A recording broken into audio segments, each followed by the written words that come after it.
Mic check, 1, 2. Mic check, 1, 2.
All right, well, it is the big day. We are here. It is the Pittsburgh Recovery Walk, and I am so glad you're here watching the stream. I'm Pastor Lance Rhodes, and this is my great friend here. We're here to celebrate together at the Pittsburgh Recovery Walk. Hi, everyone. I'm so excited to be here. This is my first year behind the mic. My name is Nicole Carson, and we are going to bring you all the exciting events that are going to be happening here today. So stay tuned and follow us through this day. First off, we want to say a big thanks to our great sponsors that are helping make this together. If it wasn't for UPMC and UPMC Health Plan, we would not be able to be here today. And so we want to say a big thank you and a big shout out to those. Also, for everybody who's watching live here today, I want you to do my first most important thing today. If you're watching live on Facebook, give us a share on this video right now so that way that everyone can see. It is not too late for you to get down here either. Listen. This walk may have started at 9, but the walk is not till 11:30. So get down here, bring your kids, bring your family. There's so many activities. There's vendors, there's food, there's live music, as you can hear, and phenomenal speakers that you're going to hear today. You probably see there's so much activity going on behind us already, and it's important to know that this is a celebration of everything that Pittsburgh and the Pittsburgh region has and believes in when it comes to people in recovery. This event is here to celebrate everyone's journey, no matter how they get here. We're here to reduce stigma. We're here to increase access. We're here to celebrate what is happening, and there's just so much fun going on in this community today. There's more people here. This is hands down the biggest event so far. Wouldn't you agree? Yeah, absolutely. When we were walking up here, I just said to Lance, I said, this is the biggest one, and this is just getting started. So I just can't believe everybody's coming here just to celebrate recovery. And my favorite saying of recovery is the restoration of something lost. So if that applies to you, come down and see us.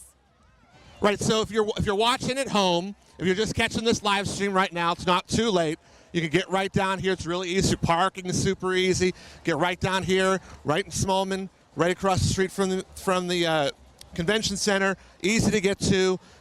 You can pop down. There is resource tables. There is live speakers. We've got people everywhere. There's food. There's fun. There is just all kinds of over 80 resource centers are here, tables that are here. So if you or a loved one, or you're recovery curious, you want to know what can I do, what's happening, every important agency in the county is represented here today. And then we've got a great program coming up too. You know, I heard today that Gateway inpatient is watching this live, right? Listen, guys, I am a Gateway alum. I sat in those chairs. So I'm here to tell you recovery's possible. So next year, you need to come down here and find me because I will be waiting for you. You can do this, guys. Enjoy it.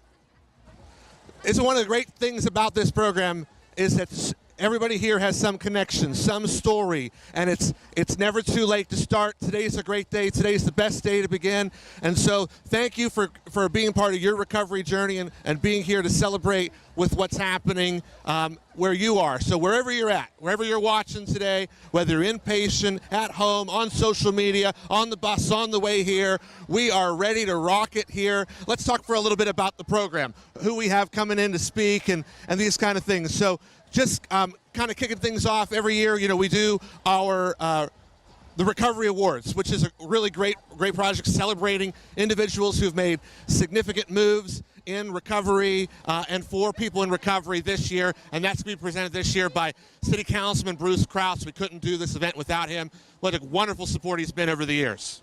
Yeah, we also have Dr. Lakita Davis-Jones that will be here and Dr. Dal Adair. We are so honored to have them come today, take time, and to welcome our community with open arms. It really just shows the movement that is happening for us in the recovery community.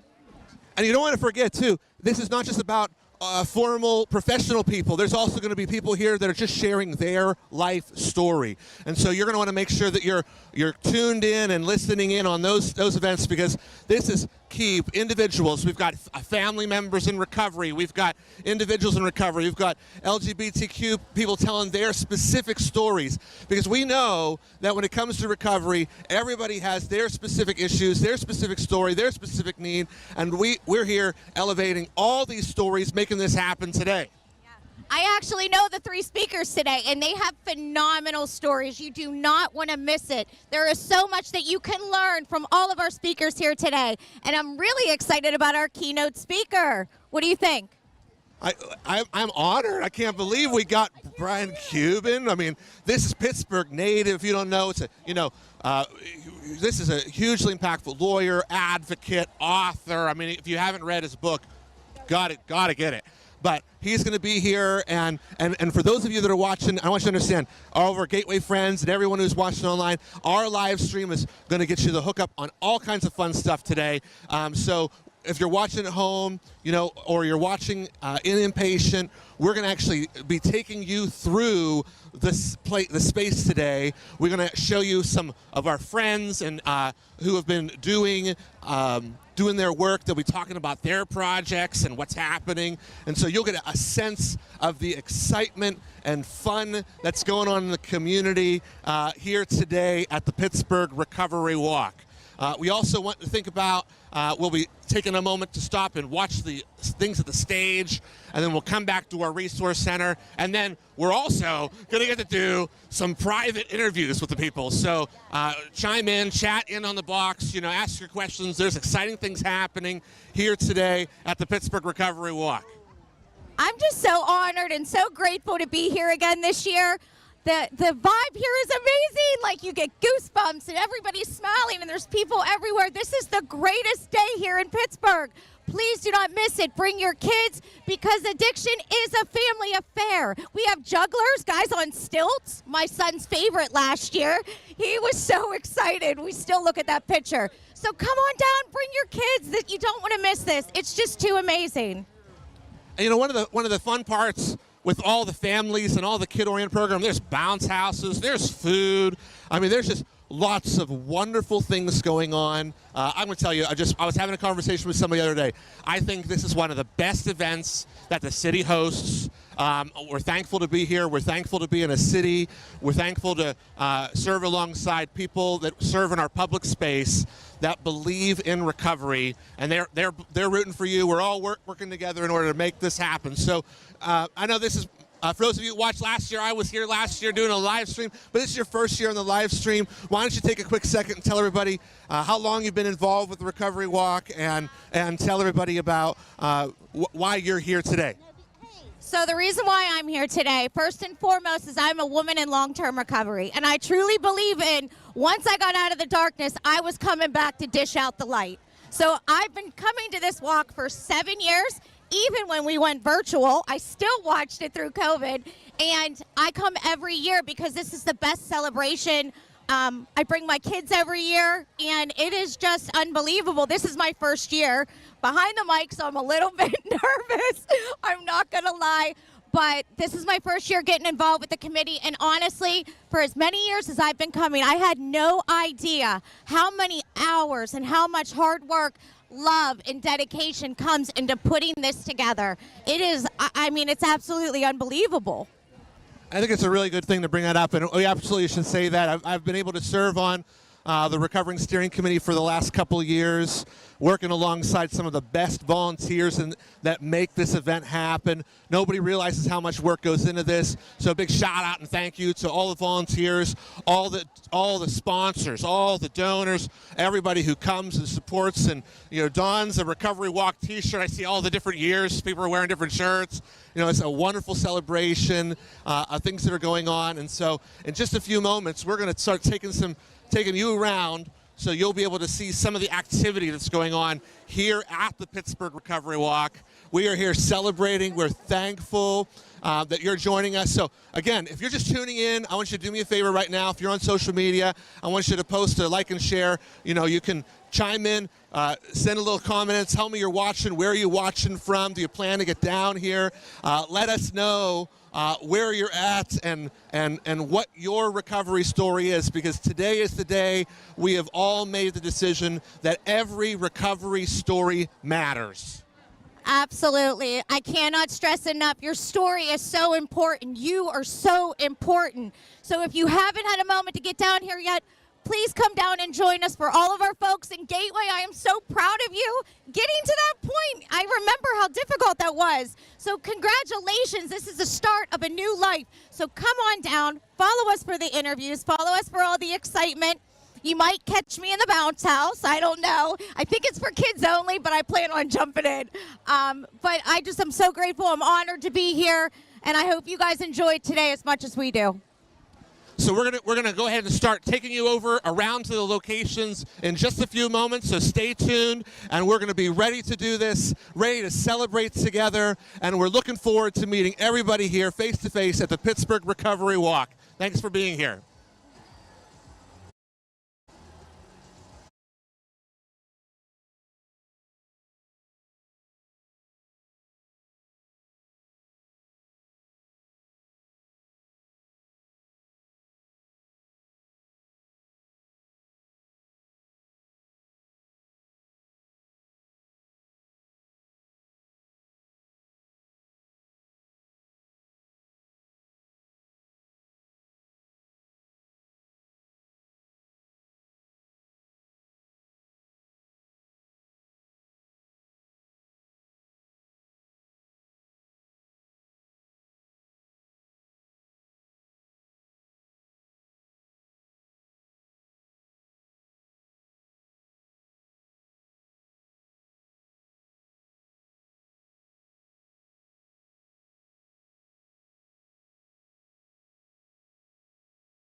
Hi, everyone. This is Nicole Carson here. I am standing here with Gabby Adams from Big Brothers and Big Sisters.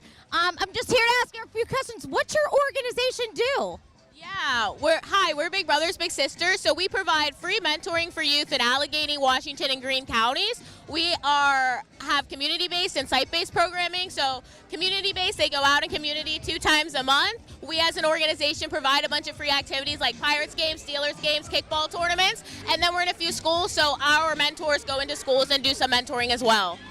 Beautiful. How long have you guys been coming to this recovery walk? This is actually our first recovery walk, so we're really happy to be here, and hopefully this will be a long-standing tradition. Beautiful. So we have some folks listening in from Gateway Inpatient. What would you like to tell them? I would like to tell them, hi, hello.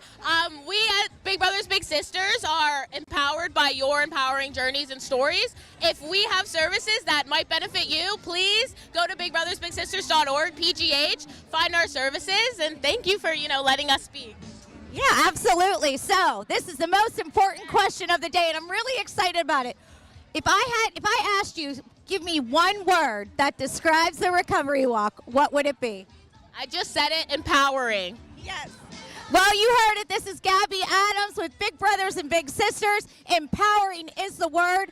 And then hang tight. We're going to get you to our next interview. Thank you.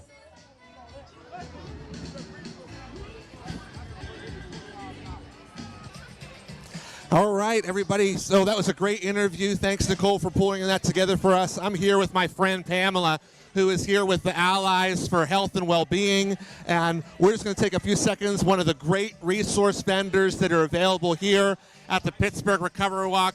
Pamela, can you just take a second to say hi to everybody and let everybody know who's watching online and inpatient, your name and a little bit about your organization. Good morning, everyone. Hi, my name is Pamela Smith. I'm with Allies for Health and Well-Being. Health and Well-Being is a community-based organization. We offer free HIV, Hep C, syphilis, chlamydia, and gonorrhea screening, and we also have a van that's out in the community. So this is my first time coming to this recovery walk, but I've done a whole lot of recovery events throughout the month of September. So I just want to give a shout out to everyone who is seeking treatment to take care of what it is that you need to do for yourself in this fight. Yeah, and that's great. Thank you so much being one of the great community organizations to provide Hep C testing and other testing. We know that that's something that is an issue that we see a lot of people facing in the world today. So I'm really thankful. You said you have a van, you go out in communities. Can you tell us a little bit more about that? Okay, so the van, we have a van that goes to different communities. How you can find out where we're located, you can either call the agency to see where we're at certain times throughout the month, or you can go on the website and it'll show a couple of locations of where we might be. We also offer free testing on Sundays from 9 o'clock to 4 o'clock. So if you're interested, you could also call and make an appointment, or we do walk-ins. And walk-ins is first base served. That's great. Thank you so much for the great thing. So this is your first year here at the Recovery Walk. So why don't you tell everybody, some people who might not know the Recovery Walk, what does it feel like to be here today? It is very awesome. I'm also in recovery myself. I also used to work for Alpha House, which is treatment center. And so it's just awesome to see all of these organizations out here giving support and being sponsors and reaching out to everyone. And it's just awesome. Thanks so much. Thank you for sharing your personal story. So many people who come have a lived story. They're afraid to talk about it. What do you think it means being part of a committee and a community of people like this? How important is being in a community for a person's recovery journey? It is very important, especially when you have a support team, because we can never do this alone. We always have to have some kind of support system to make it through day by day. So again, it's just one day at a time. Sometimes you have to break it down to an hour, a minute, and so forth, but you need that support system. So make sure you get connected with a sponsor, go to meetings, and just stay connected. That's great advice. Thank you for sharing that. Pamela, one question I have for you is, if you could give me just one word to describe the Pittsburgh Recovery Walk, what's that one word that you would give? It's so many words that I can explain, so I'm just going to stick with my awesome. It is so beautiful down here with all these people down here getting the information that they need. All right, well, this is great. We're going to go on to the next resource center. Nicole's going to take you and interview the next place for you, so stay tuned. Thanks, Nicole, for taking us from here. Hi, everyone. This is Nicole Carson here again. I'm here with Jessica Muniz with Celebrate Recovery. We're so excited that you're here. So tell me a little bit about your organization. So Celebrate Recovery is a 12-step recovery program that's Christ-focused. So all the 12 steps, the 8 principles are biblically founded, and that's what we put our hope into. So tell me, we talk a lot to these community partners. Why is community so important? I think if you've spent one moment in recovery, the cliche is "I can't, but we can," and that's the key. I think for me, I've tried myself my entire life to do this, and I couldn't until I got involved in community. So I'm going to tell you. So I got to tell you this. So Jessica and I went to high school together, and that just shows how small this world is, but how large the recovery community is. To come back 20 years later and see her, and we're both here celebrating recovery, this may be coming up on my favorite memory at a recovery walk. What's yours? I would say, honestly, just seeing everybody come out. I mean, I've never felt more unified with one voice till I come to something like this, and I see all the different faces, different races, ages, stories, but we're all together with one voice today, man, and it feels amazing. It really does. So we actually have some really special guests. On top of all the folks close and far that are watching, we have Gateway Rehab watching us. What would you like to say to Gateway? Gateway, you guys, one day at a time, man. That's what it's all about. Keep connected, keep your community, one day at a time. You've got this. Yes, you do. Now, my favorite question of the day, and I'm going to tell you this every time. Describe recovery in one word. Freedom. Freedom. Come on. Yes, freedom it is. All right, guys, thank you so much, and hang tight for the very next interview with Lance. Thanks so much. I'm Lance. Okay, we're going to go. Awesome. All right, this is great. We're here. I'm here with Natalie here at the Cambria County Drug Coalition, which is an awesome organization, one of the other great organizations that we have here at the Pittsburgh Recovery Walk. And so, Natalie, why don't you just take a quick second, and can you just let everybody know, what is it the organization does? Absolutely. So we are the nonprofit organization in Cambria County focused on all things substance use disorder related. We follow a national model for community change. So we work with every member in Cambria County to work on strategic goals and specific things. Number one, to prevent substance use disorder for youth, to improve systems of care for those experiencing substance use disorder, and to celebrate the reality of recovery. And that's amazing. What a wonderful and systematic way to talk about how individuals with substance use disorder can get organized and structured help. And so Cambria County, you think it's the Pittsburgh Recovery Walk, but this is big, right? It's a big event. Everybody's here from everywhere. So wherever you're coming from, or if you have a loved one anywhere, there is somebody connected here at the Pittsburgh Recovery Walk that can get you somewhere. So tell me for a second, this is your first year for your organization being here. What does it feel like to be here? Absolutely. So we are so excited to be a part of this, to be a part of the even bigger movement of the reality of recovery. If you or a loved one are in Cambria County, you can connect with us at the Cambria County Drug Coalition.org. We are so excited to be here and just celebrate the reality of recovery. More and more every day, people are entering recovery and living a life free of substance use disorder. And that's what we're here to celebrate, and we couldn't be more honored to be here and celebrate with you today. And that's a really important part.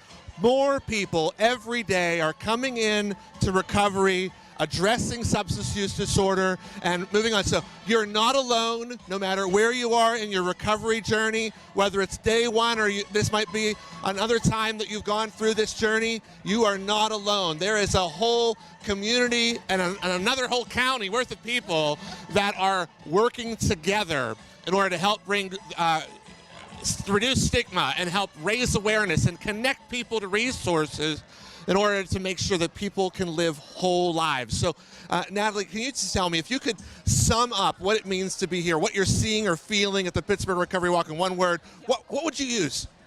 I would say unity and community. I think that everyone here is for the same reason, and everyone here is to celebrate recovery. It's amazing when you can get a group of people together, small or large. Today is a large group. When you can get a group of people together, all focused on the same mission and the same goal, and that is to live a life away from the disease of addiction. And I just think that that's incredible. That's great. Thank you so much. Unity, community, all working together in order to address substance use disorder in the lives of those that we love and our neighbors and our friends. So whether you're here stopping by, make sure you check out Cambria County Drug Coalition table and some of the other wonderful resources that we have here at the Pittsburgh Recovery Walk. And I'm going to send this back over to Nicole to give us our next table.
Hey everyone, it's Nicole Carson again. I am sitting here with Neighborhood Alleys. They have Fund My Future and Still Smiling. This is Tony.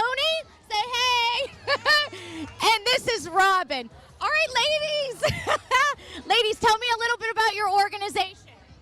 Okay, so Fund My Future, we're a children's savings program, and we help families get on the road to saving for their child's future. Your child can be as little as birth, as a baby, all the way up to age 18, and all you have to save is at least $1 a month, and no worries about that because we help you get that started. You don't need a savings account. You don't need to be saving. You come on to us and we'll get you saving. We'll meet you where you're at, and the best part about it is every month you get a chance to win money. You get a chance to win $1,000 or $50, and anyone who signs up today and takes a picture and send it to us, guess what? You get to be entered in our 5K campaign. We just reached our 5K. We got 5,000 families enrolled, 5,000 families saving for their child's future, and we want you to be one of those families saving for your child's future as well, because you can do it too, because we'll help you and we'll encourage you. Thank you, Tony. Okay, Robin, tell me a little bit about Still Smiling, please. Excuse me.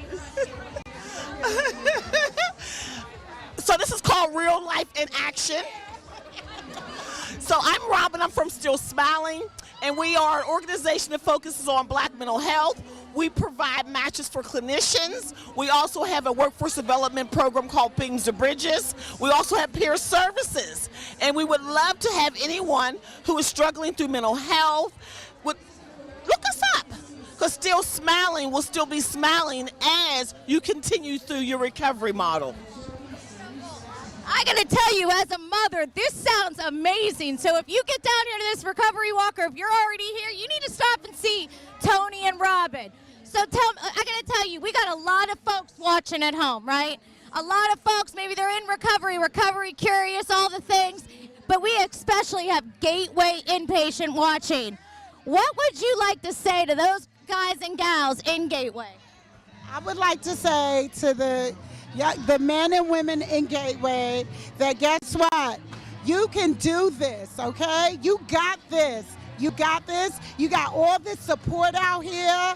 You know, once you come out and you get into the real world, there's organizations and resources out here that's going to help you. So don't give up, because look around. There's a whole bunch of resources. Look at Still Smiling. We're here to help. And then Fund My Future, we're here to help you get that money together too. So you can do it. Hang in there. Your day's coming. All right. That's right. You don't leave before the miracle, guys. Hang tight. Hang on to them seats. And the very last question, my favorite question.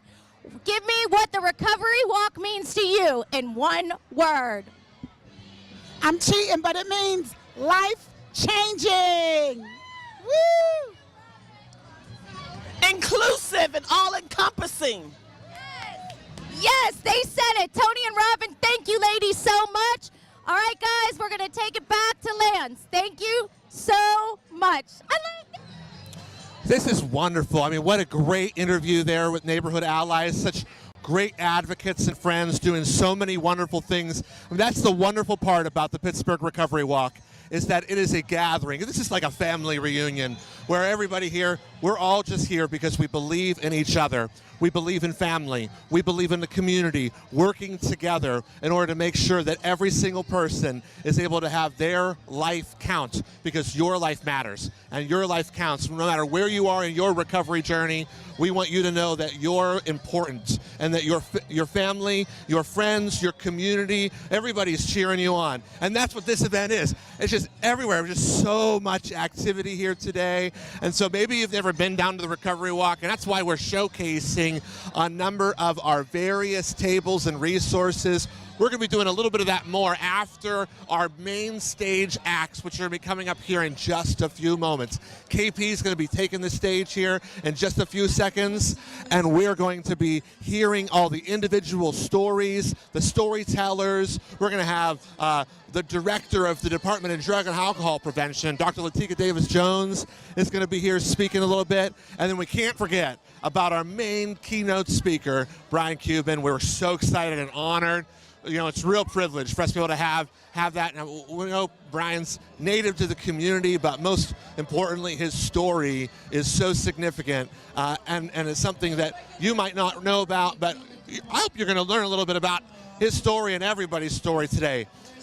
I like coming to the Recovery Walk because I like just learning and understanding how each and every person had such a unique and beautiful journey in their own recovery story. And their story is what gives them power. Your story is what gives you power, and whenever you'll be able to move forward into things that you're doing, regardless of what it is. So this is what the Recovery Walk stands for. Celebrating people, bringing people together, increasing the story, amplifying the story. One of the other cool things that happens around here is during the Recovery Walk, when we actually go out and march into the streets, everyone makes signs, and we actually have a whole sign right over here. We have a whole sign-making station, so people are making signs about how their journey and what was important to them. And so whenever you come out, and you can stand on the sign lines and wave your sign, or you can march with your sign.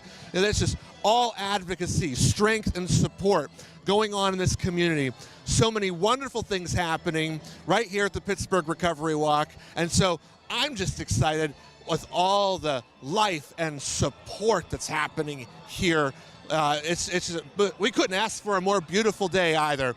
This day has really brought us together, and really made it so that we can each see together the wonderful things that's happening in our community. So you're seeing here, and I want you to hang on, because in just a few moments we're going to be opening up our main stage. And our main stage today, we're going to be telling stories, we're going to be hearing keynote speakers, we're going to be learning about how to gain more access to recovery treatments, and all kinds of wonderful things. So I'm so thankful that you're here watching with us. We're going to transition over at this time, so let's make way for the main stage at the Pittsburgh Recovery Walk.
walkers, people in recovery for years, for days, for months. Thank you for being here to celebrate your recovery, the persons that you're with, the people that you're sitting next to that you don't even know.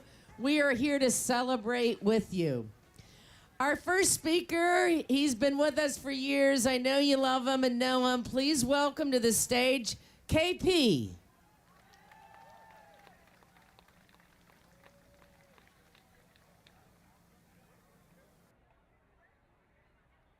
Morning, everyone. I don't think I heard y'all. Good morning, everyone. It's a good day to recover, right? Okay. So thank you, Kelly, for that introduction. Thank you all for being here for the 2023 Pittsburgh Recovery Walk. And welcome to everyone who's tuning into our live stream. We have a live stream this year. So we're starting a little bit late, so there's quite a bit of thank yous here. There's a lot of people as you look around that made this event happen, a lot of important people here. So I'm going to read through these, and I'm going to try to do it. It's going to kind of be quick like speed dating. Not that I know what that is, but just saying. So here we go. So many people. We want to thank UPMC and the UPMC Health Plan, the presenting sponsors. We want to thank all the sponsors who donated to the walk. This couldn't be possible without your donations. Really heartfelt thank you to those folks. If you want to show the walk some love, there's signs around and QR code that you can scan to donate to help out the walk. Totally free for everyone. Every dollar helps. We want to thank our speakers and storytellers. You're going to hear them in just a minute. We want to thank all the volunteers. There's a lot of them who make this event happen. This event is almost entirely volunteer run. I don't know if everybody knew that. If you see someone in a gold volunteer shirt, thank them. Give them some love. We can get around and applause for them. Can we get a huge round for them, please? All the folks you see in the yellow shirts, volunteering, helping out today. You see there's quite a few. Yep. We want to thank an amazing ASL interpreter, Michelle. I didn't even have to ask them for applause. That was the next line here, but we want to take a moment to wish a sweet Rosh Hashanah to all those celebrating the Jewish New Year today. What a better time in the season for renewal and celebrating recovery. Let me give you a little bit of an orientation to the event. As I hope you notice, we have food trucks on site. I know some folks are hungry, so please take advantage of them. We also have free ice cold water, coffee, bananas, so help yourself. And I did say free, that's my favorite price. I don't know about you, just saying. We have a bounce house games and a photo booth for you to enjoy. You can visit the kids' tent for face painting, balloon animals, characters. This is all free thanks to our generous sponsors. I'm sure you've noticed that we have dozens and dozens of community groups here. Please visit them to learn about their work and their aid in recovery. This morning, we are going to celebrate 3 Pittsburgh Recovery Award winners and hear from a few fantastic speakers. We also have this year Brian Cuban as our keynote speaker. I think I also heard something about his brother kind of being famous too, but yeah, that's a thing. Around 11:30, we're shutting the streets down and doing the walk itself, which is about a mile long. Leading us this year will be the wonderful Munhall Community Band. If you're not a walker, stick around, get a jump on the food, the trucks, and enjoy the resource fair and all the activities after the walk. Stick around for the dance party with DJ Kelly Burns. So I'm just gonna share a quick, I had a longer, and we're trying to make up some time here, and I was gonna tell you a little bit about myself, but mainly for me, recovery means a lot of things. And today is an opportunity, just one more, to celebrate that. I've walked around and seen some familiar faces and a lot of partners that I have here in recovery, in this whole recovery thing, and there's some giants here today. And those giants I'm speaking of are actually you. This means so much to so many. I want to share one little short story, and you see how it relates to recovery. This is going to go back. Ask me how far back? How far back? Way back. All right, so here's the deal.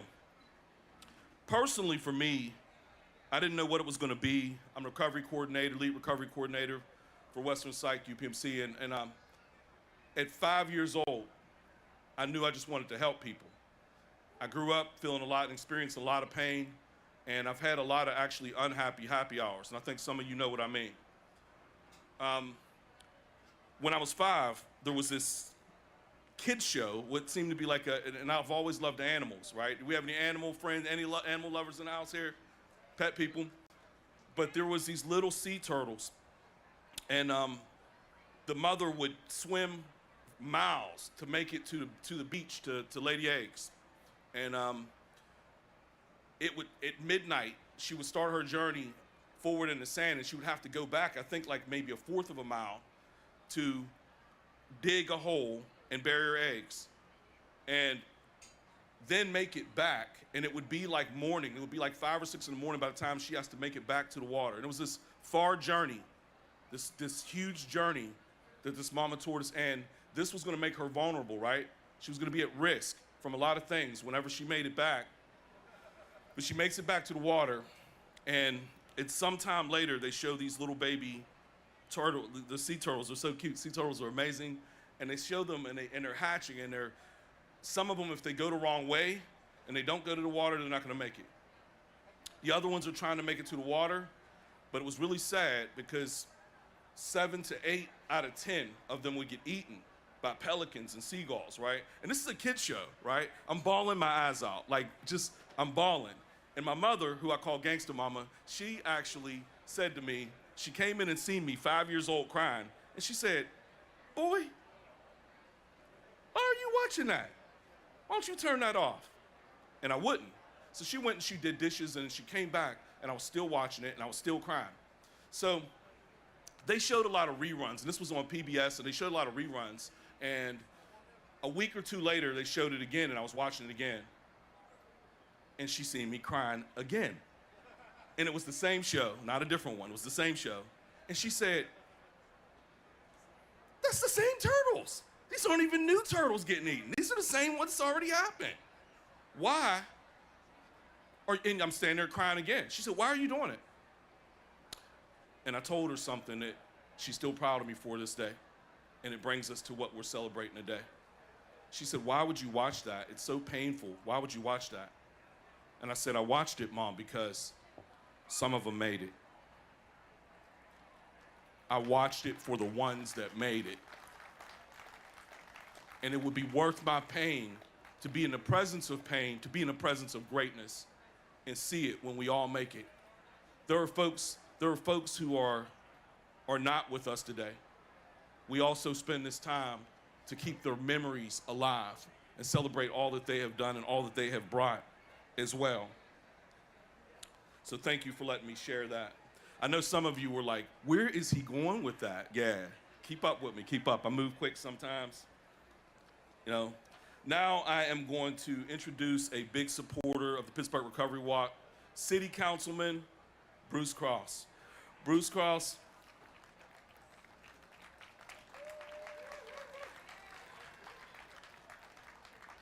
We love having Bruce here, and little nostalgic moment we had. And born and raised on the South Side, began serving as a member of the Pittsburgh City Council January 7th.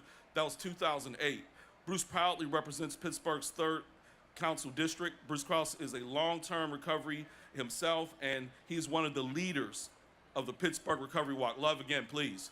Hands together. Bruce has been instrumental in creating and building this event. On behalf of the walk, we want to wish Bruce the very best on his upcoming retirement after serving 16 years on City Council. Just because you're retiring from council, we hope you're not retiring from us. Bruce is going to present the 2023 Pittsburgh Recovery Awards. Please join me in welcoming Bruce.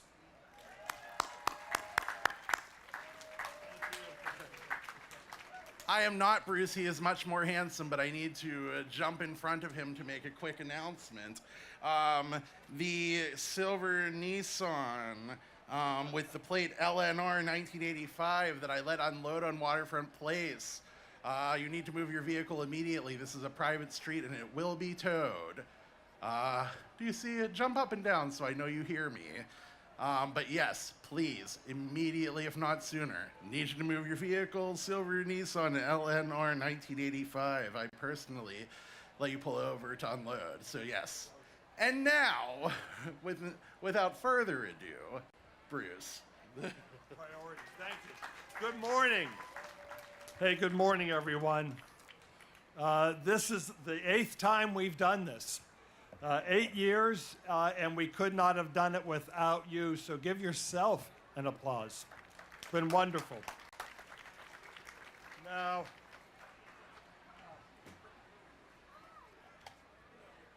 so my name is Bruce Krause, and one day at a time, working a 12-step program, depending on my fellow members of recovery community. I have been blessed now without having taken a drink or a drug since July the 9th of 1988. And yeah. So through the grace of God and the support of my friends here, this year I celebrated 35 years of sobriety.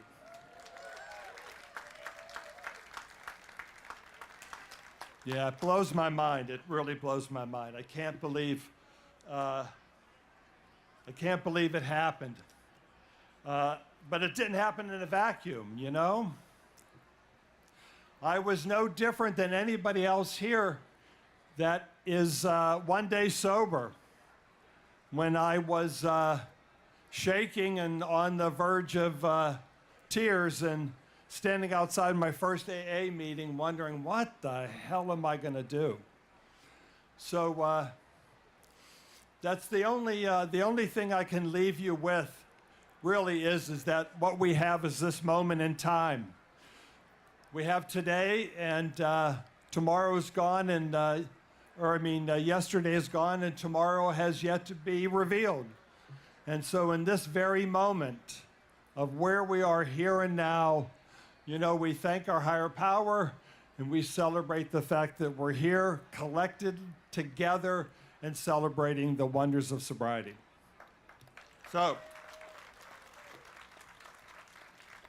I have to thank UPMC and UPMC Health Plan.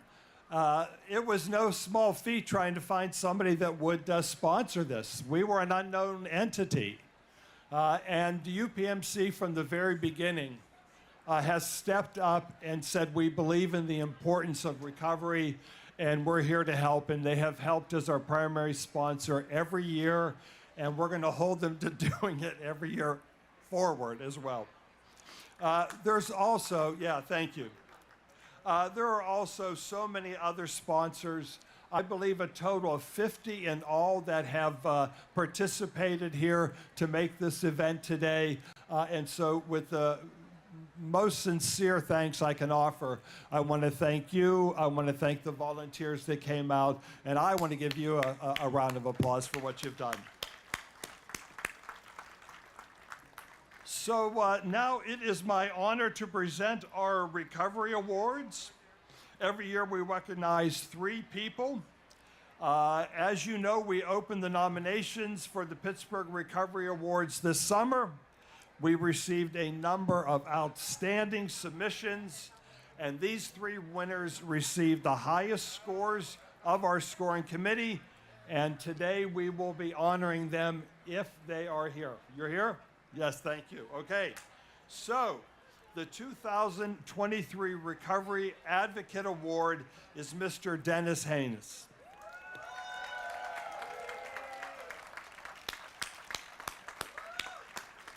Dennis brings his personal recovery experience to work every day as a senior peer navigator at UPMC Western Psychiatric Hospital Center for Psychiatric and Chemical Dependency Services. Some people here clearly know you and appreciate you. His job has wide-ranging responsibilities, providing support to individuals in all stages of recovery, facilitating warm handoffs from area hospitals, coordinating with members of the interdisciplinary team, completing clinical documentation, and serving as a representative of the recovery community, just to name a few. And during the most isolated days of the global pandemic, with potential clients facing long wait lists, he created a peer-run support group to connect people while they were waiting for services. He is loved and admired by clients, peers, and colleagues. Dennis's nominator said, not only is he hardworking and passionate about his work, he is also one of the kindest, warmest, happiest people you'll ever meet. It is unusual to see Dennis without a smile on his face, and his positivity is infectious. So Dennis, on behalf of the Pittsburgh Recovery Walk, and in my role as a member of Pittsburgh City Council, I thank you for your recovery advocacy. Please accept this proclamation from Pittsburgh City Council that recognizes your extraordinary efforts.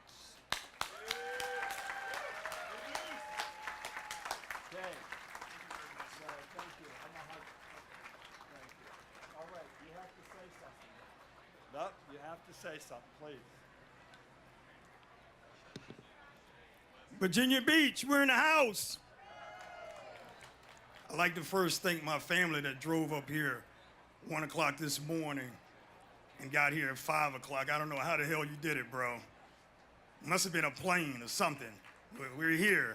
DC's in the house also. Thank you, Unc. I want to thank you guys for recognizing me for this award today, but the real winners are the individuals sitting right here in this arena right now. That's the real winners. Continuing to struggle and fight every day. We are soldiers, all right? And for the ones that are not here, we recognize them as well. I'd like to thank you all. Continue to keep up the good work. Love you all. Thank you.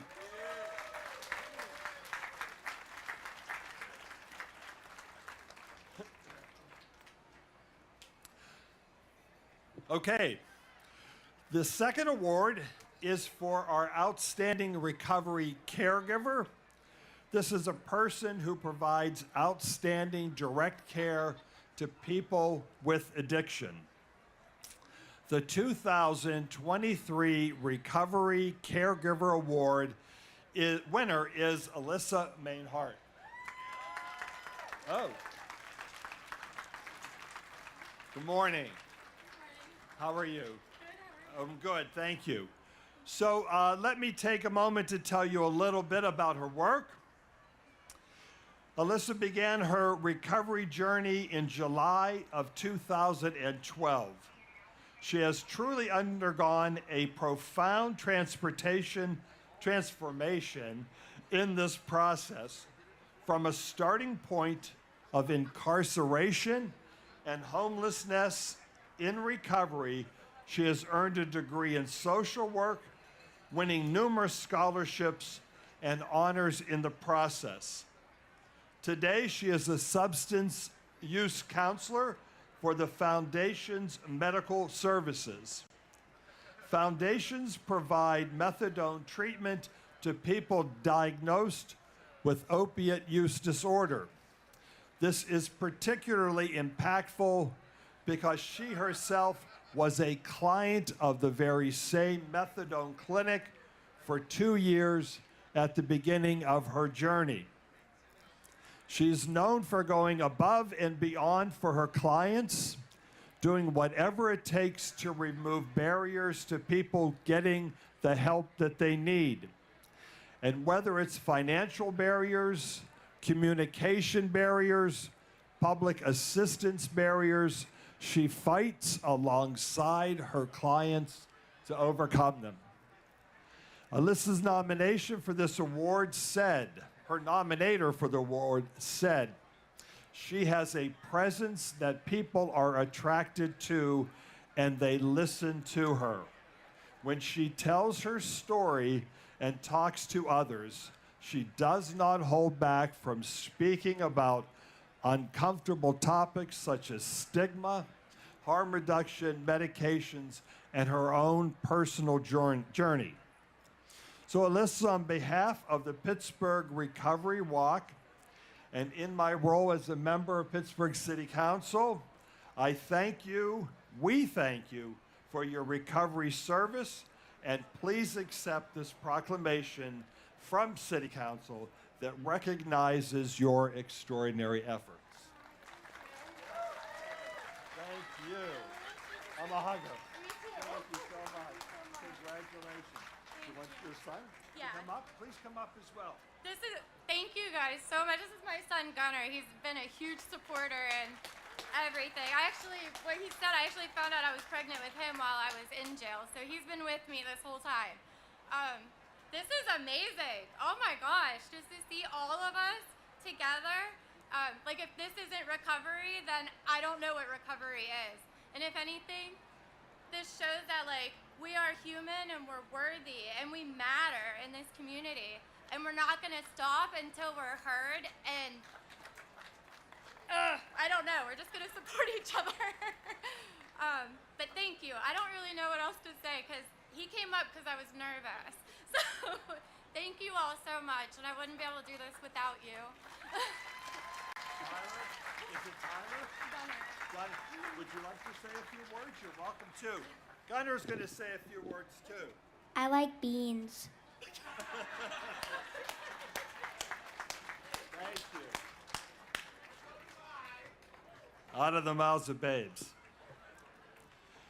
Okay, our third award is for a recovery pathway supporter. This is a person who has worked to broaden the range of recovery pathways available to us all here in the greater Pittsburgh area. The 2023 Recovery Pathway Supporter winner is Kevin Cowles. Did I say that correct? Did I say that right, Cowles? Thank you.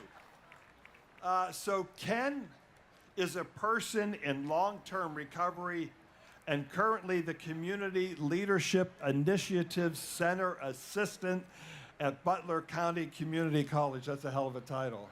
It is. Where he helps assist the college in its plan to help improve the lives of those living in our community.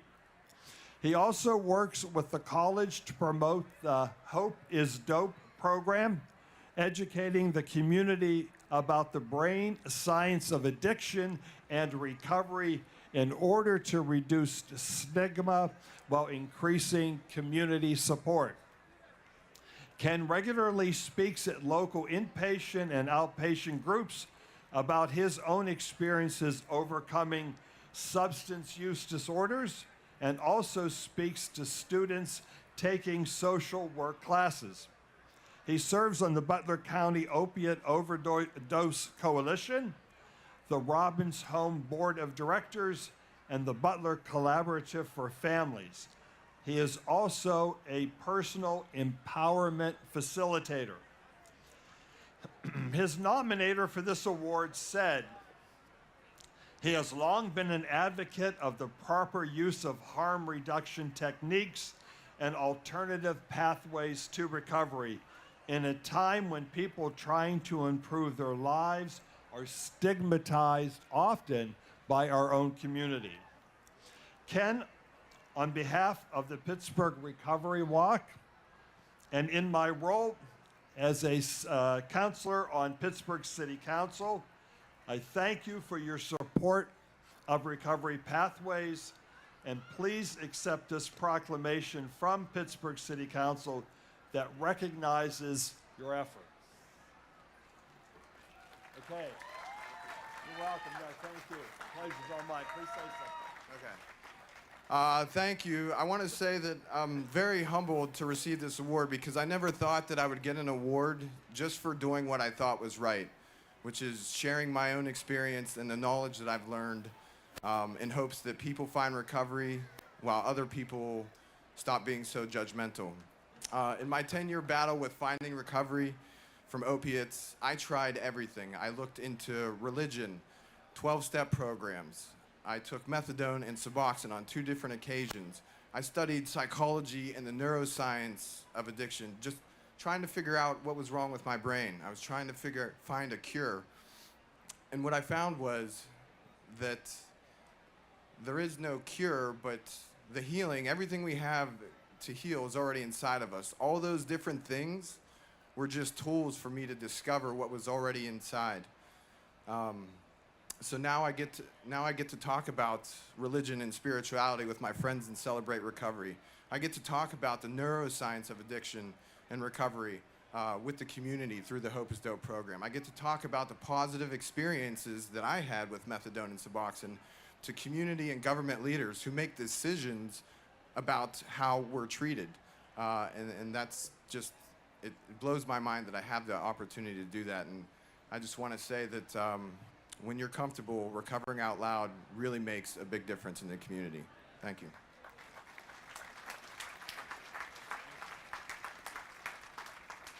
You know,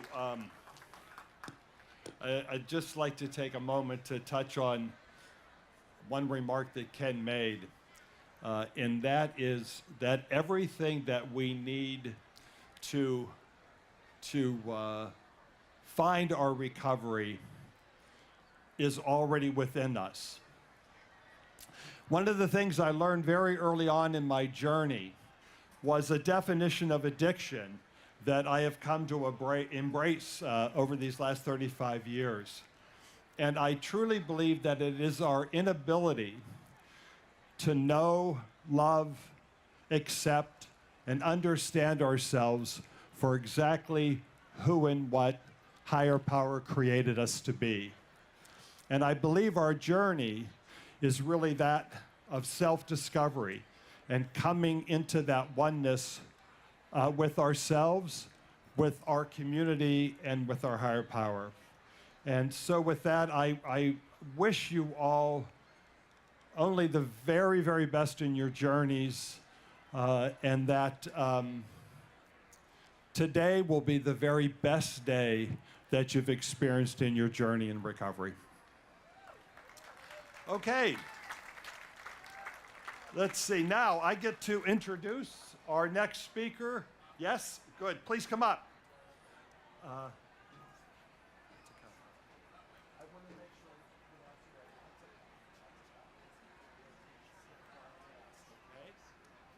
Okay. It is now my honor to introduce our next speaker, Pennsylvania Secretary of Drug and Alcohol Programs, Dr. Latika Davis-Jones. Dr. Davis-Jones is a true friend of the Pittsburgh Recovery Walk, having spoken at the very first one back in 2016 before the world fell apart, when she was an administrator at the Allegheny County Bureau of Drug and Alcohol Services. Her distinguished career over the last 25 years is a testament to her unwavering commitment to improving the lives of individuals like us all gathered here today living with substance use disorders. Secretary Davis-Jones, we are honored to have you here again today. Everyone, please join me in welcoming Latika back to the Pittsburgh Recovery Walk. Can I hug you? I'm a hugger. Absolutely. Thank you so much. Thank you. Now I'll get out of your way. All right. Well, good morning, everyone. Thank you, Councilman. It's a beautiful day to be here in the city of Pittsburgh celebrating recovery. Let's give it up. Happy Recovery Month. As mentioned, I've been here many times before, but I must say that this year is a little extra special for me. It definitely feels like a homecoming of sorts. You know, the last 8 months of my life have definitely been a whirlwind, and as a proud member of Governor Josh Shapiro's cabinet, It is an honor, a true honor to be here today, coming home to Pittsburgh as your secretary for the Department of Drug and Alcohol Programs. So, while I'm here as a leader for the state's drug and alcohol agency, I am here for each and every one of you. Recovery Month is a reminder that everyone in recovery, their loved ones and their support system, are never alone in this journey to and through recovery. Recovery is for everyone, right? Every person, every family, every community, and every person in the city of Pittsburgh and Allegheny County and beyond. I believe in that, and I assure you that everyone in my department is dedicated to supporting that journey as well.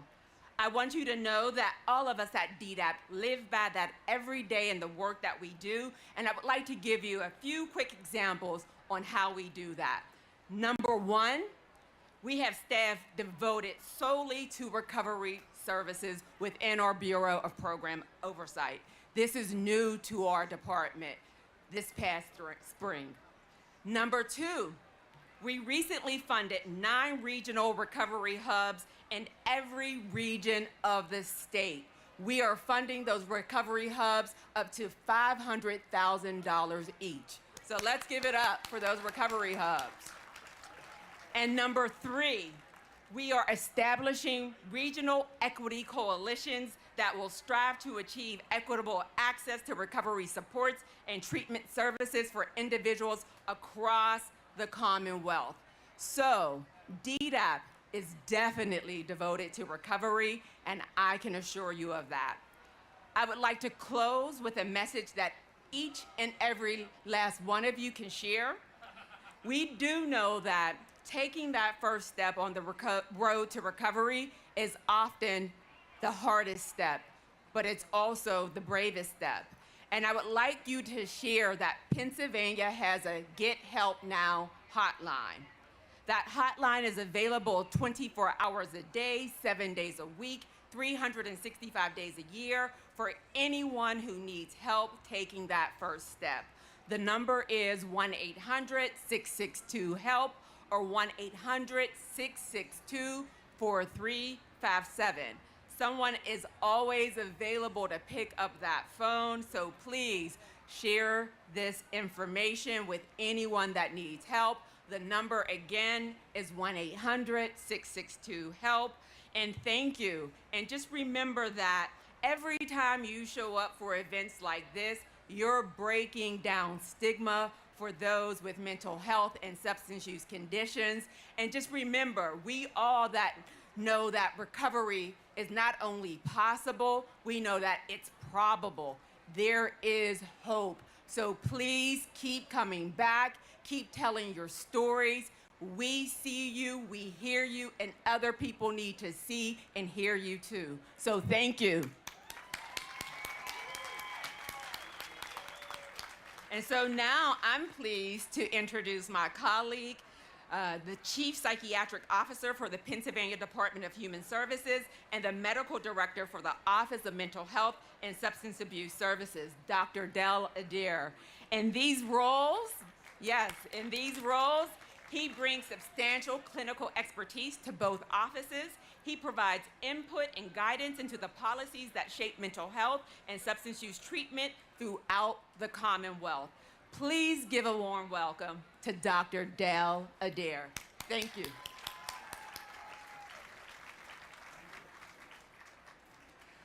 Good morning. I don't think I heard anybody. Good morning. Thank you. You know, I've been here since 8:30, so I need that to kind of help keep me going. This is my actual first time at the Recovery Walk. I can guarantee you that it will not be my last.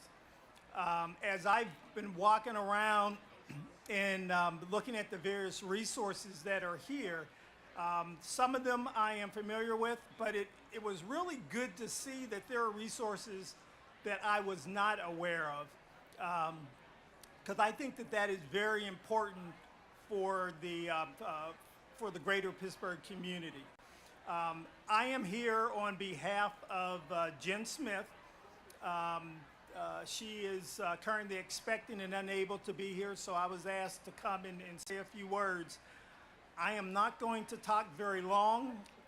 I view part of my job as getting you back on schedule. So, you know, I'm basically just going to say two things. One is when I think of recovery, my brain automatically goes to hope and an individual's journey. And I think those are two very important aspects of the reason why all of you are here. So I want you to know that my office supports the Recovery Walk and supports all of you in your journey to recovery and in recovery. With that, as I said, I'm not going to talk very long, so I'm going to end there. Thank you for having me, and I appreciate being here with you. Thank you.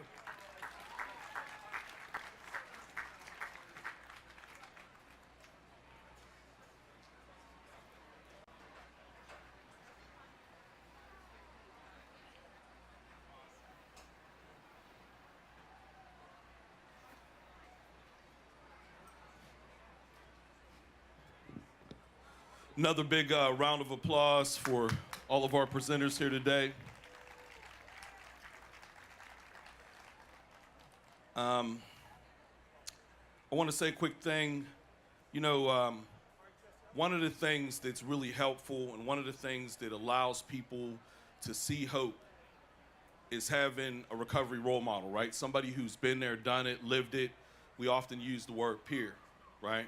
And one of the things that peers do is we intentionally make ourselves vulnerable by sharing our story. We intentionally make ourselves vulnerable to provide hope for other people and to validate other people. And that's not always easy. I'm only saying that to say that, you know, public speaking is America's greatest fear. When you see folks come up for awards, you see folks come up to speak, it's not often easy. But we're so proud of them, right? And their recovery and their accomplishments, and all of you are out here, we're so proud of them. So that intention of having somebody there and you being able to share your story and what you've been through, it's an act, it's such a selfless act, and it warms my heart every time I see it. You know, so whenever seeing people do it up here, it's so appropriate, and I love it to death. And one of the things about community, this is our community. You take a look around, this is our recovery community, and we're very proud of it. One of the things that allows me to be able to make myself vulnerable and talk about not just the what, but how it feels, what it looks like, what you're going through on an earthly level, is having the support of all of you and so many people. Today, I see out in the crowd here, I see some of my own peers, people who have also shared with me and allowed me to be able to do the things that I do. And Dennis was one of them. We give another round. You know, and I've seen Justin and Breon and Sonia and Lexa, and all of you guys are amazing. One of the other reasons why I'm so strong is in the front row here, my beautiful wife, Laura, my mother-in-law, my father-in-law, my sister-in-law. They are amazing. When I'm nervous, when I'm scared to move forward, their love lifts me. It brings me closer to my goals and the things that I want to do. And this great family that I have just does so much for my own heart. So thank you, Dr. Adair. And now it's time for our keynote speaker. We're really excited to have him here. He is an attorney, author, advocate, recovery, and mental health awareness. He is also Pittsburgh native and person in long-term recovery. Please join me in welcoming Brian Cuban.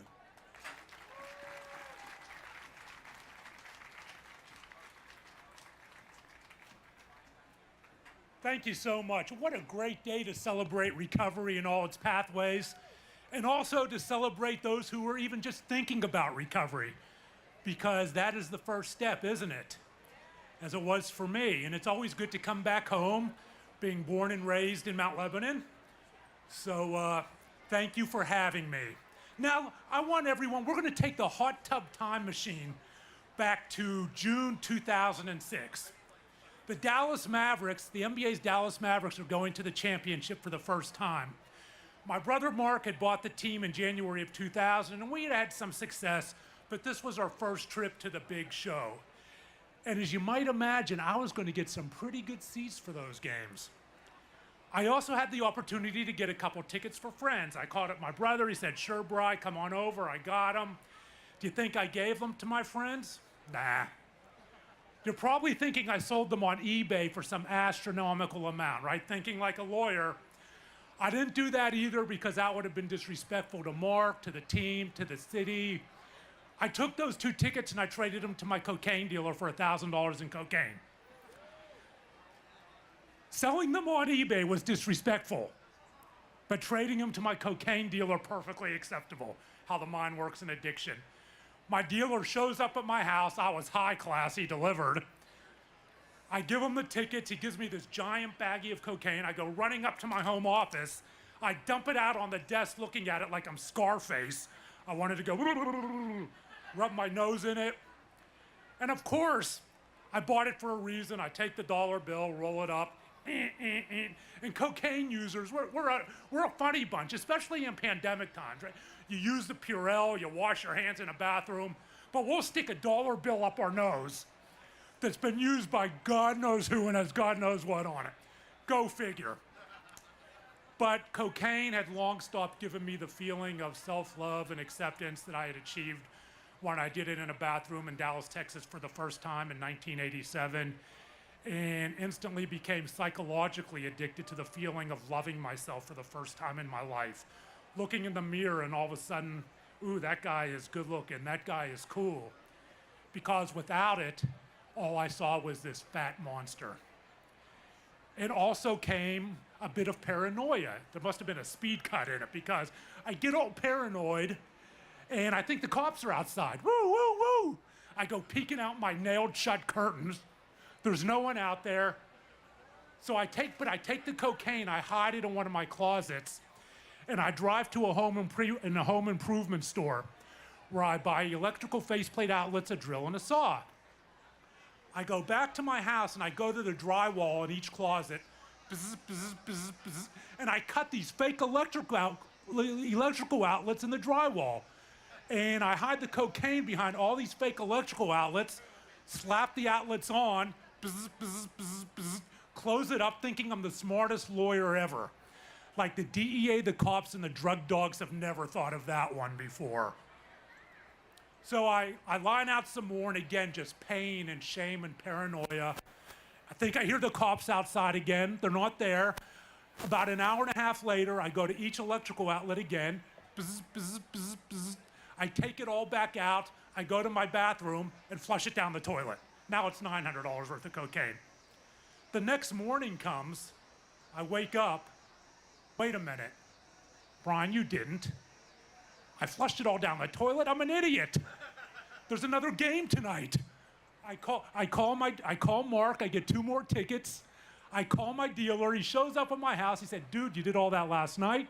I didn't want to tell him I flushed it down the toilet like a moron. I said, yes, I did it all, give me more. Okay, here you go. Rinse, wash, repeat. I run back up to my home office, dump it out on the desk, one more time, line it out, get all paranoid again, hide it again behind the electrical outlets, and now it's about 2.5 hours later. I'm thinking, man, okay, I did go to law school. I have a bit of cocaine in my house, and I can go to prison. Not that it, so I'll just flush it down the toilet again. I go to that same bathroom, I drop to my knees, like I had done so many times before in active addiction, praying or hoping for someone or something to remove the pain and remove the shame and allow me to love myself for who I am, and flush it down the toilet again. They say when Dallas flushes, it runs downhill to Houston. So some people in Houston may have had a little hop in their step those 2 nights. The quote-unquote insanity of addiction, right? But we know it is not doing the same thing over and over again and expecting a different result. But we know it is not insane. It's a biological brain-based process with a lot of behavioral aspects that affects so many of us. And for me, it wasn't just a cocaine.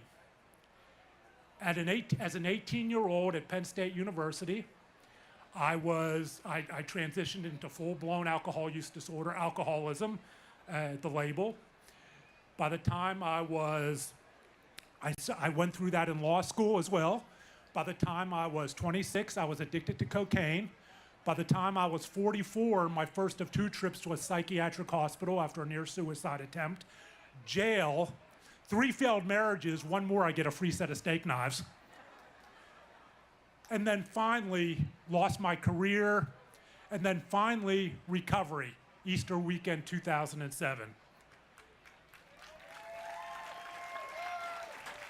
Thank you. How does that happen? How does a baby boomer growing up in the era when cell phones were 2 cups attached to a string, back when social networking was playing kickball and dodgeball on the basketball blacktop, when going viral meant 15 kids in the lunchroom knew you had a crush on a girl? How does that young boy grow up to be someone who hated himself so much that couldn't stand that reflection, that he saw no alternative but to end his life by suicide in 2005, and used cocaine and alcohol, so first to see someone different and also so I didn't have to feel it all? Well, let's go back to that time, growing up in Mount Lebanon, PA. I'm the middle of 3 boys. Mark is the oldest. I have a younger brother, Jeff. Mark, as you might have guessed, was outgoing, selling this door to door, selling that door to door. I remember our local newspaper with the Pittsburgh Press and the Post-Gazette, back when we had 2, went on strike, and they actually delivered a paper. They went on strike, and Mark and his buddies drove out to Cleveland, bought the Cleveland Plain dealer, drove him back to Pittsburgh, and sold him up on Grant Street for twice what he paid for him. He was kind of entrepreneurial, and you knew what he was going to be. My younger brother, Jeff, was a nationally ranked wrestler in Mount Lebanon, beer parties, jock, dates, prom, all the things I associated with self-love and acceptance. Unfortunately, I was classic middle child syndrome. I was shy, I was withdrawn, and I was a heavy kid. And I internalized anything negative said to me and about me and wore it as who I was, like a skin-tight suit. I trended towards obese, and I was bullied severely in high school. There's often trauma. When we suffer from addiction, there's often a correlation to some form of trauma. And going to Jefferson Junior High in Mount Lebanon and Mount Lebanon High School, I was bullied without mercy. And I remember, who's seen Saturday Night Fever? Anybody? This is a young crowd. Okay, let's see a show of hands. So you know John Travolta in those skin-tight pants.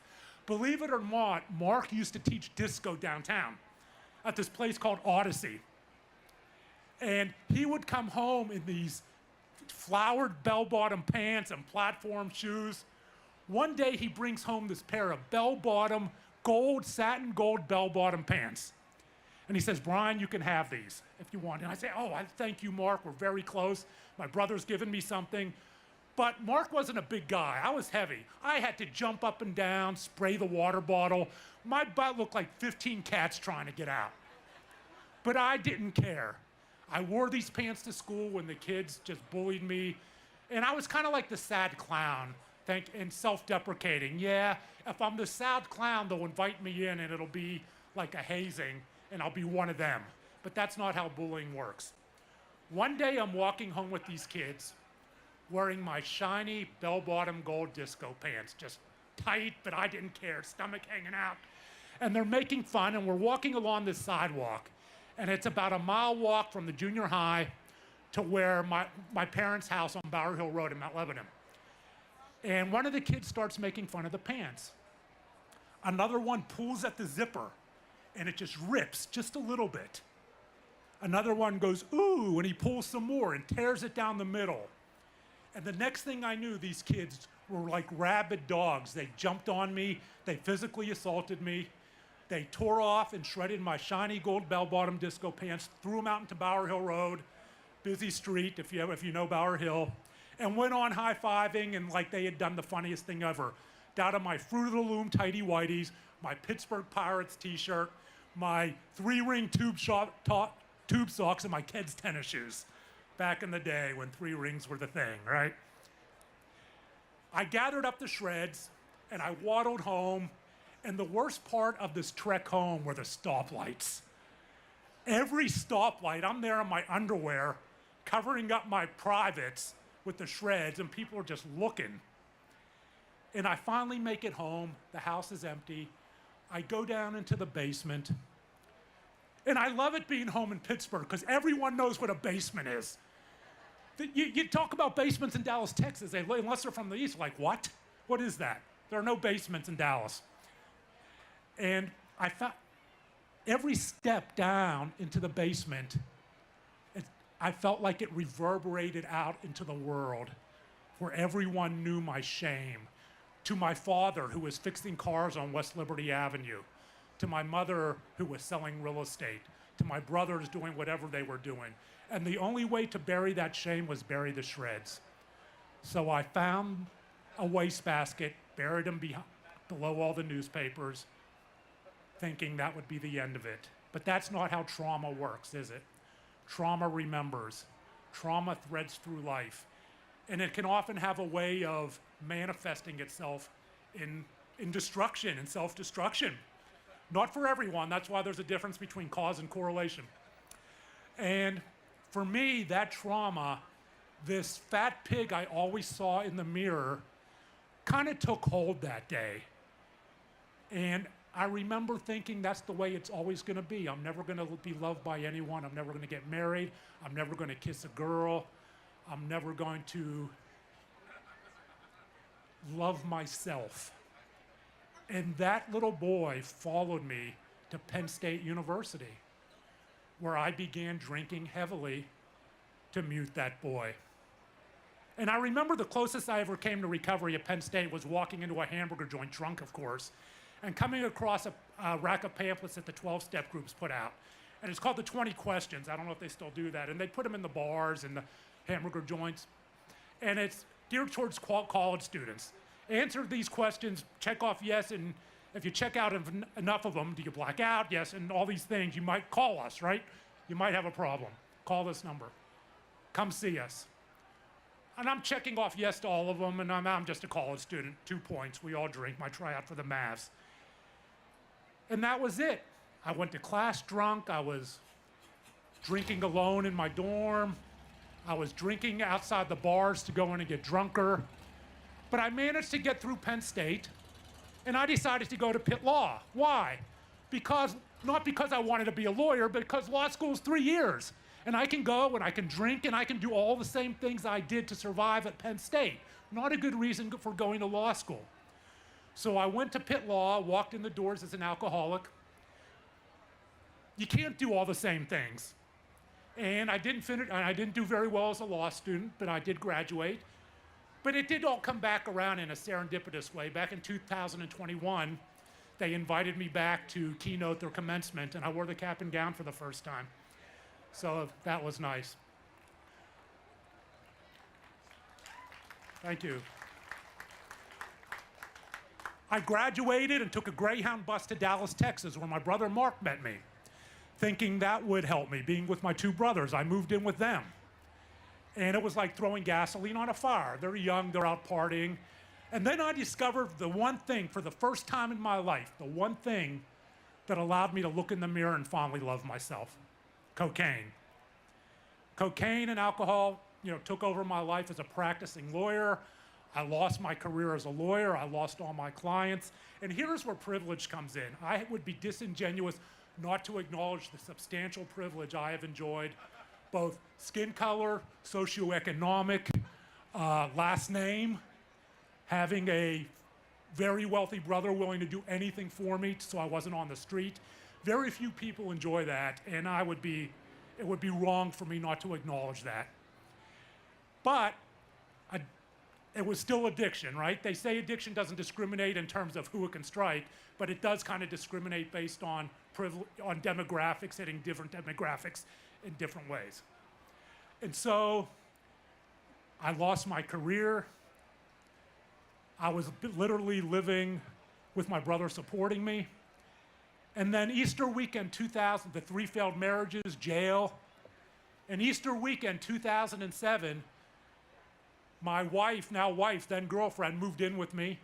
She didn't know anything about my issues. She goes away, comes home one day. I was thinking I'll go out party and be cleaned up when she gets back. She left on a Friday. All of a sudden, it's Sunday, and I'm lying in bed. There's cocaine everywhere. She's looking down at me, thinking, did I walk into the right house? I'm looking around trying to explain, thinking how I can explain this Law and Order episode, Orgy of Evidence, that I just might not be the person I represented myself to be, the respected lawyer, sober lawyer. I couldn't. All I can think of was running home to, metaphorically, Mama. So I said, take me back and name the psychiatric facility where I had been in 2005 when I came close to suicide, and my brothers dragged me down there the first time. She said, what, you've been to a psychiatric hospital? We'll talk about that later. I just need time to think of a lie, a better lie. So we get down there, and I'm standing in the parking lot for the second time, and that's when I finally decided, you know what? I can't do this anymore. There won't be a third trip here. I'll be dead. And why then and not the first time I was there? I don't know. If I could figure that out right, I'd win the Nobel Prize. But I was ready. I was finally ready to begin the journey after all of that. And I'm thinking, okay, Amanda's, her name's Amanda. She's gone. She'll leave. Well, she didn't leave. I'd have left. She stood by me, and we dated for over a decade while I rebuilt a broken trust. And I had to do it for me, right? I couldn't do it for her, for my cats, I've lost both my parents in recovery, because trauma happens, and it can be a trigger for relapse. It had to be for me to survive all of that. And so the next day, I walked into the rooms of 12-Step, and that was my path. There are so many wonderful pathways to recovery.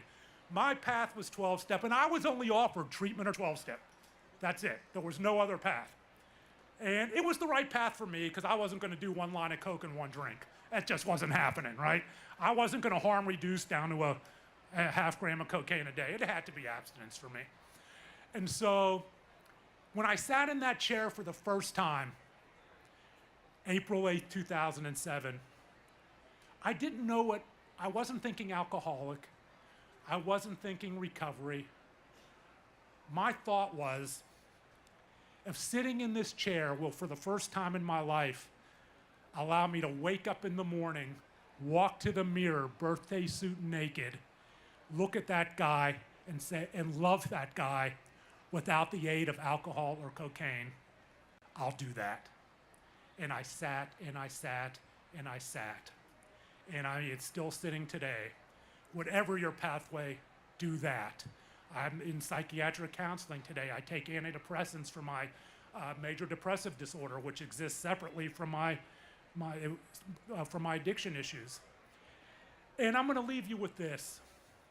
Wherever you go in life, because I've seen this especially in the legal profession, we suffer from alcohol use disorder at over twice the rate of the general public. Wherever you go in life, when you see someone that's struggling, and I know this audience for the most part gets it, don't be afraid to ask two questions in your conversation if you think something's up. Are you okay? And before that conversation breaks, the two ask rule. Number two, do you know if you want to talk, I am here for you. And if you're really worried, add the third one. Are you really okay? And I encourage you to practice that in your daily lives. Thank you for having me. It's such an honor to speak and always wonderful to come home. Thank you.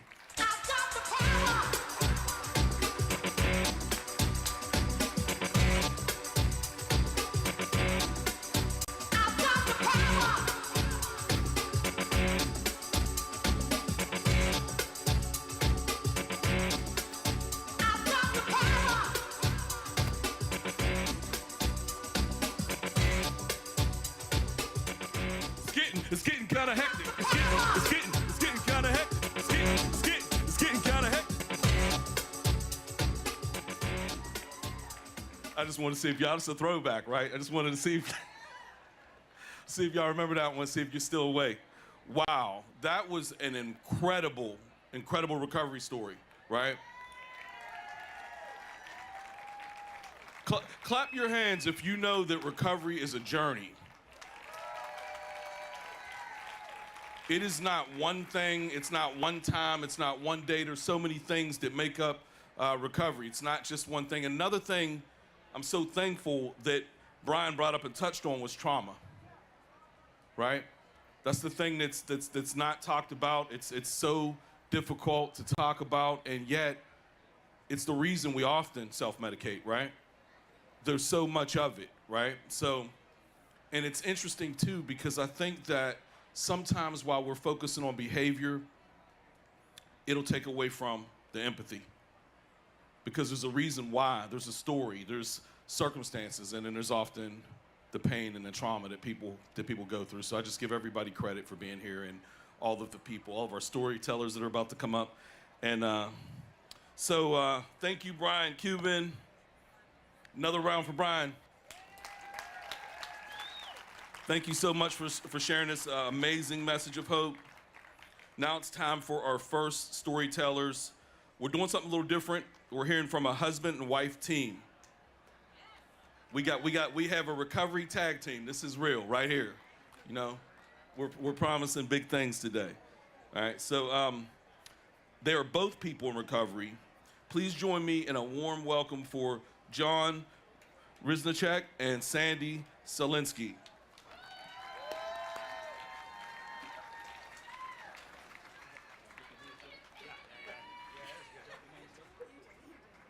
It's good. All right, good morning, everybody. Good morning. I was about to do the Running Man when KP was up here rapping. Right. I don't know. We decided to, once we got asked to speak, it was an honor, right? And I was really nervous, and I still am today, right? I didn't know where to begin my story. By your name? My name is John Riznicek, and I've been incarcerated for over 22 years. That's my life. In and out of institutions, not knowing how to live. You know, my drug addiction started back in the 80s when I was a kid. You know, it was normal. In my family, it was normal to use drugs and alcohol. That's how I learned how to cope with things. And then, you know, everybody in my family like fights and stuff like that, my neighborhood, you know. And that led me to like a lot of poor decisions on my part. That's what landed me in prison. And I had this whole idea of what prison was supposed to be like. And it was rough. It was rough for me. I didn't take advantage of programs and things like that. I ended up doing 14 years in Ohio, and then I came out here. Altogether, I've been in 8 different institutions in 2 different states. The last time I was incarcerated, I had to really get honest with myself. I didn't want to live like this anymore, you know, and I didn't know how or where to begin. So I did one thing when I was at Western Penitentiary up here. I sent a letter to the psychiatrist there. I said, I don't know what's wrong with me, but I need some help. And that was probably the scariest thing that I've ever done in my life, was say that I need help and I don't know what I'm doing. Today, I still don't know what I'm doing. I still ask for help, right? Me saying that led me into a life of treatment, mental health, right? Treatment for my drug addiction, and just having a peace. You know, my brother asked me when I got out this last time, he said, what's wrong with you that you think you don't deserve peace and joy in your life? I really had to look at that question. I didn't know the answer to it. Some people say, like, you know, the grass is greener on the other side of the fence. I was scared to look over the fence, you know? I was terrified to look over the fence because all my life I've only known drugs, violence, and just running the streets, basically. But today, I met a woman, my wife, Sandy, and she did something for me that I thought was impossible. And that was like to show me what really unconditional love is. Like I told her when we met, I told her about my criminal history and stuff, because most of the time that scares people away. But it didn't. She was like, "Is that all?" And I'm like, "Yeah, okay, so we go from here, right?" And then, she's helped me. She's been instrumental in helping me, teaching me, and vice versa. I've been teaching her, and she's learned off of me. And it's been like a great partnership. She's actually become my closest and best friend in the world. And it's the only woman that my mother ever liked. I just had to throw that in there. She tells me that all the time. I love Sandy. So today, I looked at my life, and I work in the natural gas business right now. And I never thought that I would even get an opportunity. I never thought I would have a career, a rewarding career, let alone financial security. These were all things that eluded me for so many years. Employment was the biggest obstacle for me, meaningful employment. And I think, there's people out there that struggle just like I struggled, but haven't had the courage yet to ask for help. Because for a man, that's a tough thing for me to admit, that I'm struggling and that I have a problem. And having that courage to do that really, really, truly changed my life and changed the course of my life. And today I'm truly blessed and grateful for the people that have come into my life too. All right. Here's my wife. Hey everyone, how you doing? It's so awesome. My first recovery walk was 2017, and to watch it grow over the years has been amazing. This is a great turnout. I actually want to give a shout out to the Recovery Walk Committee. Give them a round of applause, because without them, we couldn't do this. So like they said, my name is Sandy Solinsky, and I am a woman in long-term recovery. What that means for me today is I haven't had a chaotic relationship with any substances since March 8th of 2011. Yeah, so, 12 years of roller coaster rides, up and down, sideways, get on a merry-go-round, all over the place, right? Just like everybody else, I used drugs to the point of which I thought was no return. And the last time that I actually didn't want to get high was the first time that I remembered using against my will. And as I sat on the edge of my bed, the only thing I could think about is like where my life had gone. And in all this chaos, I was actually raising a son. I thought I would love to stand up here and say I was this great mother and I took care of him, and that I was present. Like, I was there physically, but mentally I wasn't there. And, I came to recovery when he was 10 years old, and he was upset with me. He was upset. And I don't know anybody else's journey, but my journey is inpatient.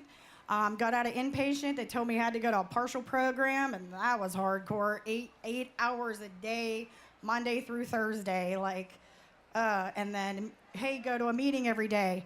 I did IOP, OP, and then aftercare as well. And, then I found a mutual aid meeting, and I ran with that. It was a 12-step recovery, and I just kept running. I went to meetings. I talked to people. I got involved. I did a whole bunch of things and surrounded myself in recovery, because one thing I was scared. I was scared of what was out there. What I was doing before coming into recovery was leading me down a pathway that was mental health. I was mad at the world. I hated everybody that talked to me. I destroyed everybody's life around me, including my own. I was mad. This disease of addiction runs in my family. It's taken my dad's life. It's taken a couple of my brother's lives, very violently and tragically. And today, I get to live a life that's peaceful, serenity. I'm part of my son's life today. He actually calls me and wants to hang out with me. And the other day, he actually called me and said, "Mom, you want to go to dinner?" And I thought he was going to tell me something like, "Hey, I'm getting married. Hey, I'm having a baby." And I'm like, "Oh my gosh." And he's like, "No, I just wanted to hang out with you." And I'm like, what a blessing. My son at 23 years old still wants to hang out with his mother, Yeah. He has been my biggest supporter from the moment I entered in recovery. And, you know, we've had our ups and downs as mom and son. I was a single mother. And he actually is the one that taught me that this is a family disease. And I don't just recover, he has to recover too. And I have to be mindful of that. His feelings matter. He watched it all. And today he gets, you know, to tell me that he loves me and he's so proud of me and he can't believe that I do this. He's actually the reason I work in the recovery field. I'm a CRS at Jade Wellness Center. Woo! When I was entering into this field, I looked at him and told him I was scared. And he's like, well, what are you going to be doing? I said, helping people. He goes, well, don't you already do that now? And I'm like, well, yeah. He goes, why not get paid for it? I'm like, okay. And he goes, it'll probably help your recovery too. And I'm just looking at him like, how are you so knowledgeable at the age of, 15? You know all this stuff, and I'm still trying to adult. You know, he's a better adult than I am. But anyway, I met John. We first met at the Anala Club, and it's funny because he sat down and he gives me his whole like criminal resume, his whole what substances he was using and all this stuff, and I'm sitting there like none of this matters, dude. Like, what's your favorite color? Like, I don't care. Like, I don't care about any of this. Then I also said, my friend always tells me that if you don't have a criminal background, I can't date you. So that's a requirement. Anyway, so we've been together for about 4 years now, and it's been rocky. Like, he's the first man to show me what unconditional love was too. He didn't just love the way I looked or love this. He loved me in spite of my mental health. I've had a couple breakdowns. I'm also a woman in recovery for mental health. I have a couple mental health diagnoses, and he's been there for me. I'm not gonna talk about his recovery. It's our recovery. It's our recovery. Yeah, it's our recovery. Yeah. I think that's the most important part, is that we recover together. Like, I have my strong days and she has hers. I have my very weak days and she has hers. And despite of all that, we wake each other up. We get each other up. We get each other motivated. You know, some days are just brutal and they're frustrating. Mental health days that just, I just can't take them. But somehow she talks me into it. Somehow I hear her force voice, him. right? That and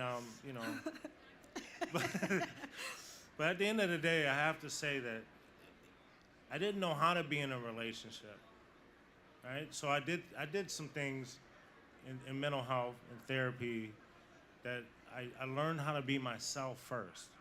I learned how to love myself first, And I had to, like, once I learned how to do that, then I could be the best version of me for someone else. Right. And today, like, I help people, not just doing side work, but we both love helping other people because I like to see that. I like to see someone else succeed because that helps me succeed. Yeah. Also, he's the only man my son said was okay for me to be dating. He said, I love John. Very true. Actually, if he wants to come up here, I would like you guys to meet him. Do you want to come up? Come on. Woo!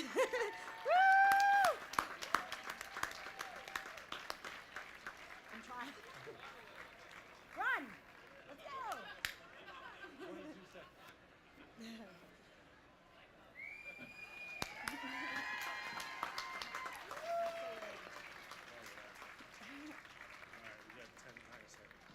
I'm Calvin Selensky. This is my mother and her husband John, and I'm very proud of them. And it definitely is a family disease, so it's not just a one-sided, selfish. What's the word I'm looking for? Self-centered. Yeah, self-centered disease that affects just one person, and you can't do it alone. So I'm glad I have them in my life. Thank you all. Thank you for being here. And if you're struggling today, get with somebody from here. Pull them aside. Tell them you need help. There is hope. We're living proof. Everybody standing here is living proof. Thank you.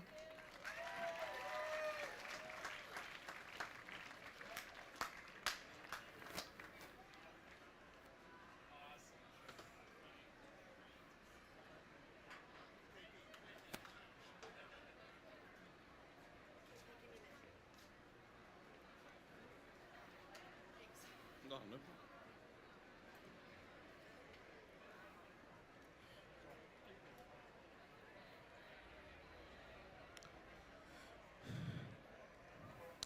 Thank you, John and Sandra, for your amazing, amazing recovery story. Thank you for sharing your journey here today with us at the Pittsburgh Recovery Walk. Now it's time for our next storyteller. This is also a new type of voice for us, hearing from a family member of a person in recovery. Please join me in welcoming Christine Persira Nahman.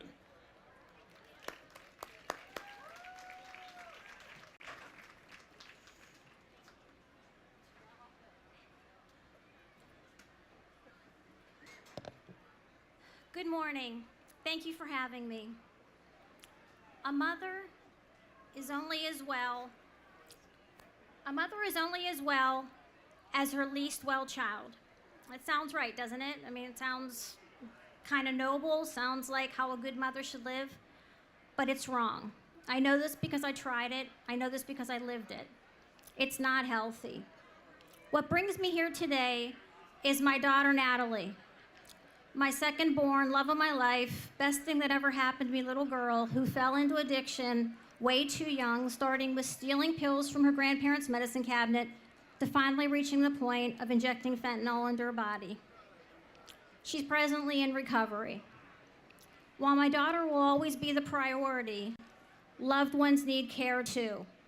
Why? Because they're suffering too. Maybe not in the same way, but for sure, they're suffering. It's a family condition. Loved ones are not immune to the ugly, devastating assaults that addiction attacks people with.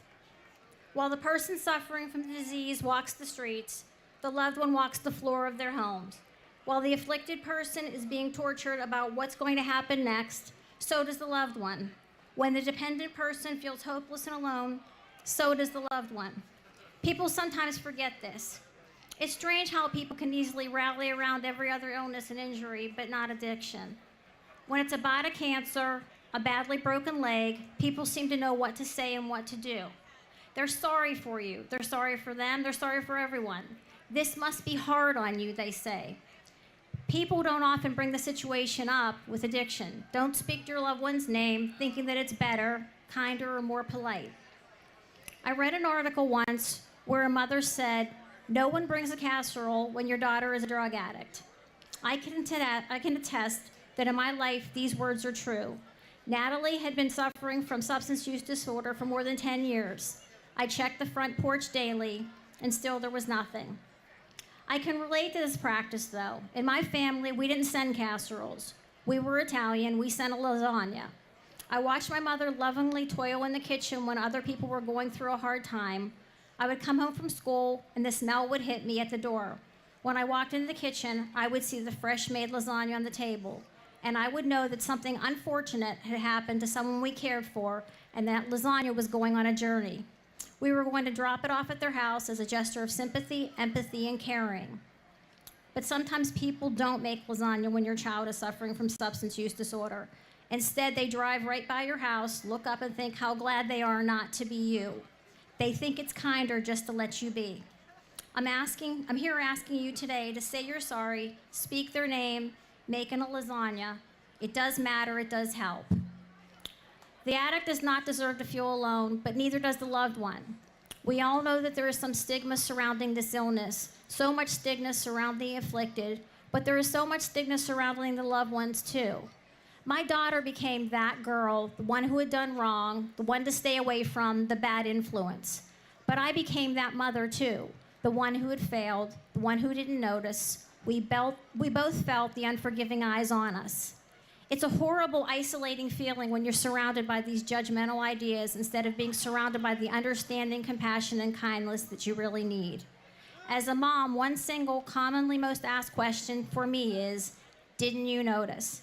And to answer the question, didn't I notice? The answer, of course, is yes, yes, I did notice. And the answer is also no, no, no, I didn't notice at all. Every stinking sign was there, but sometimes you only see what you want to. And the question I silently asked myself right after being asked, what did I notice, was where was I?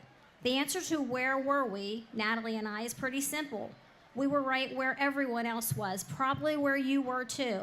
At the pumpkin farm, carving a Thanksgiving turkey, sitting on Santa's lap, at dance and gymnastics classes, at the school play, in the front pew at church. We were no better word for it, regular. We were everyone. So somehow from the time that we were sitting on Santa's lap in our next chapter, who did we become? Natalie became an unrecognizable version of herself. I became an unrecognizable version of me. As Natalie grew sicker, I grew sicker. What was my response to her condition? What did I do?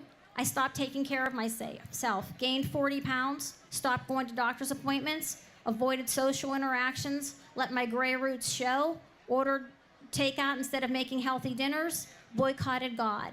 I let go of everything that gave me fulfillment and joy. I would pick up all of these things back once again when my daughter was well. I would drop out of life as much as a living person could. After all, isn't that what good mothers do? I mean, isn't it only right? Don't mothers who suffer from whose children suffer along with them? When your child is dying, don't you die too? It seems kind of improper to survive. When I say to people that Natalie is in recovery, I'm also tempted to tell them that I'm in recovery too.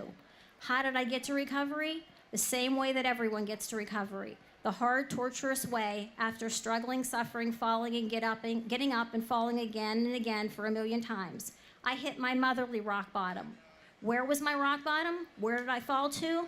My rock bottom was in my daughter's bedroom, surrounded by her pink floral wallpaper and her favorite stuffed animals. Where did I fall to? I fell to my knees in front of her lifeless blue body. My rock bottom arrived on a Saturday morning, and who was right there to help break the news to me, to tell me the truth? The dog. He seemed to know what was going on before I did. It was a Saturday morning, and I'm an early bird. I'm up, I'm almost out the door, but the dog is acting strangely, pawing at Natalie's bedroom door. No worries, he wants in there. I go over, open the door just enough for him to slide through, and I'm about to close it again when he darts back and forth. He's in and out. I'm about to tell him to make up his mind when I look down and see that he has a syringe in his mouth. And there you have it. When I rush into the room, Natalie is unresponsive. There is panic, running, screaming for my husband, and almost called a 911, then Narcan that my husband had just in case very smartly gotten from the pharmacy. She's alive again. That night, I cry as I make the dog, who was a hero, a steak for dinner. And I decide that I don't want to live this way anymore. And if this is how it's going to be, count me out. There's not thoughts you're supposed to have. When I cried, realizing that I didn't want to be here anymore, I knew that I had hit my rock bottom.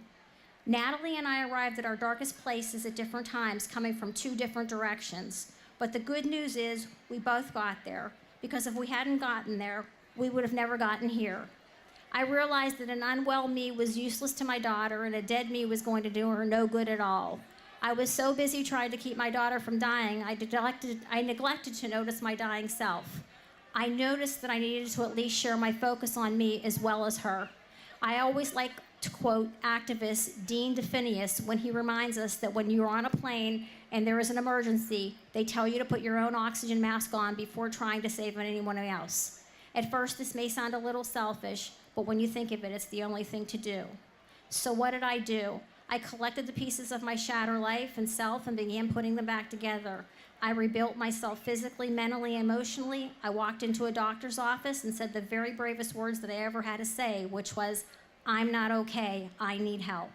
I ate better, took a walk, colored my hair, bought a new shade of lipstick, asked a friend for lunch, gave God another chance. I got back in touch with all the things that made me me, and I even went one step further and forced myself to try something new. I made myself grow, and while not abandoning my daughter, I educated myself. They say you need to know your enemy. As much as I didn't want to, I studied up on substance use disorder and learned to understand it. In the process, understanding my daughter better and even myself. When I became more knowledgeable, the power shifted just a tiny bit, and I became just a small bit empowered and stronger. I learned to live around the mess. I did some extra credit. I wrote a book telling my personal story, trying to offer hope to someone else, someone like me and Natalie. I really only came here today for one reason, which was to try to make you like me, try to make you like Natalie, because maybe, just maybe, if you like me, then I'll have helped to beat down just a tiny bit of the stigma that surrounds dependency. I want you to understand me, because if you do understand me, then the jitters that I had last night and the shaky knees that I'm standing on right now will all be worth it. Even though they are far from out of my comfort zone, I force myself to participate in events like this because as scared and as self-conscious as I am, I'm determined to be a part of the solution and not a victim. This is what leads me to this exact moment in time where I'm standing before you right now with one message, which is to tell you very simply that while the afflicted individual may be suffering, I understand that you as a loved one are suffering too. I want to let you know that you matter and that it's okay that you matter. I want to let you know that there is recovery out there for all of us.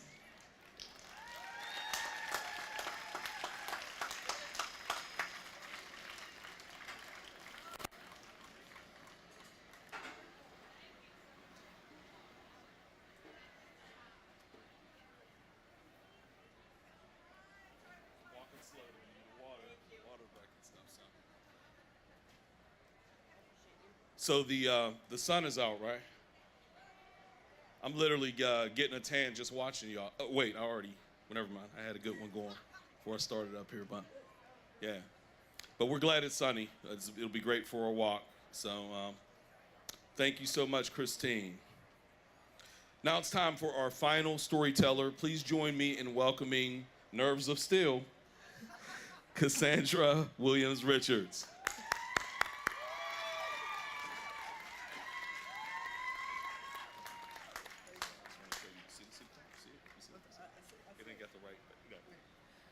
Made extra point to point out the timer to me.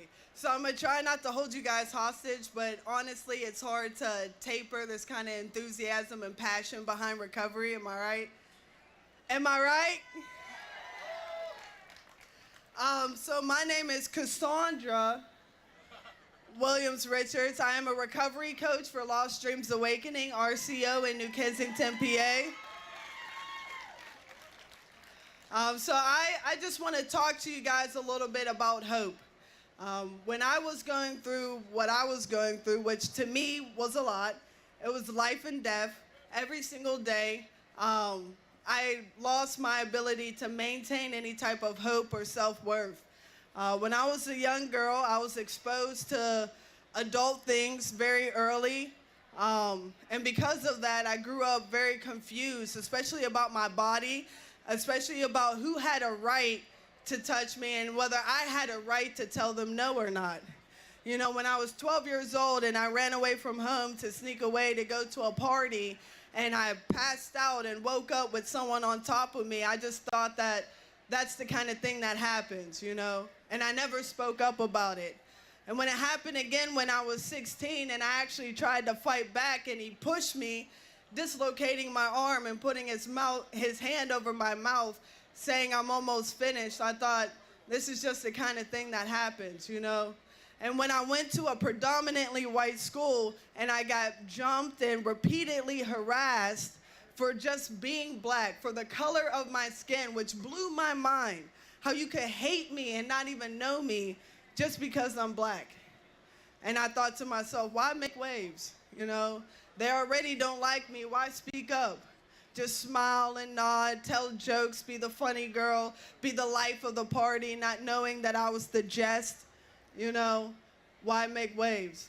So I silenced myself repeatedly throughout my life, choking out the voice that my higher power gave me to speak up and to make a change. I told myself that I wasn't worth listening to. I told myself from a very young age that the convictions within me were minds to bear and minds alone. That kind of torment pushed me to try to numb it all, to try to escape. I wanted to be anybody but Cassie. Anybody but Cassie would do. So if I needed to be the funny girl, then I'm the funny girl. You know, if I needed to be the whore, then I'm the whore. Excuse my language, but that's what they called me, so that's what I embodied.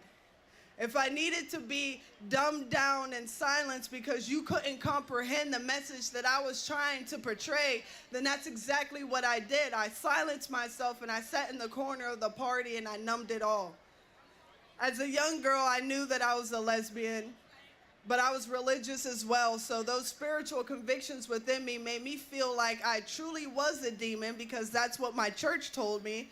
that I was in the grips of a demon, that I was the devil's plaything. So that's how I began to act. In true adolescent rebellion, I behaved like an animal because I felt like that's how every single person treated me.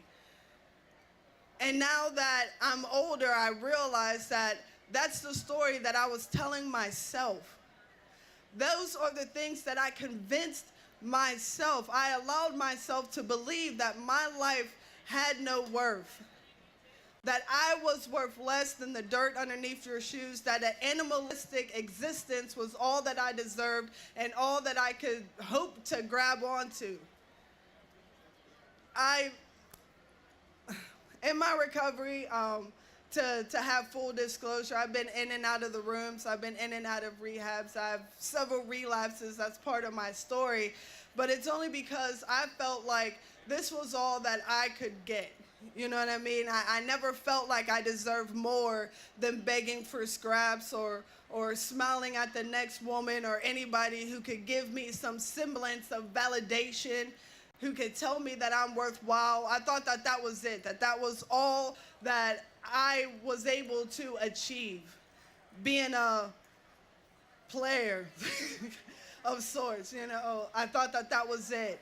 Oh, I'm out here, I'm really out here, I'm in the game, not realizing that I'm trapped in this cycle of degradation and defeat, the kind of despair that swallows you whole. I had turned my life into quicksand and I was slowly dying.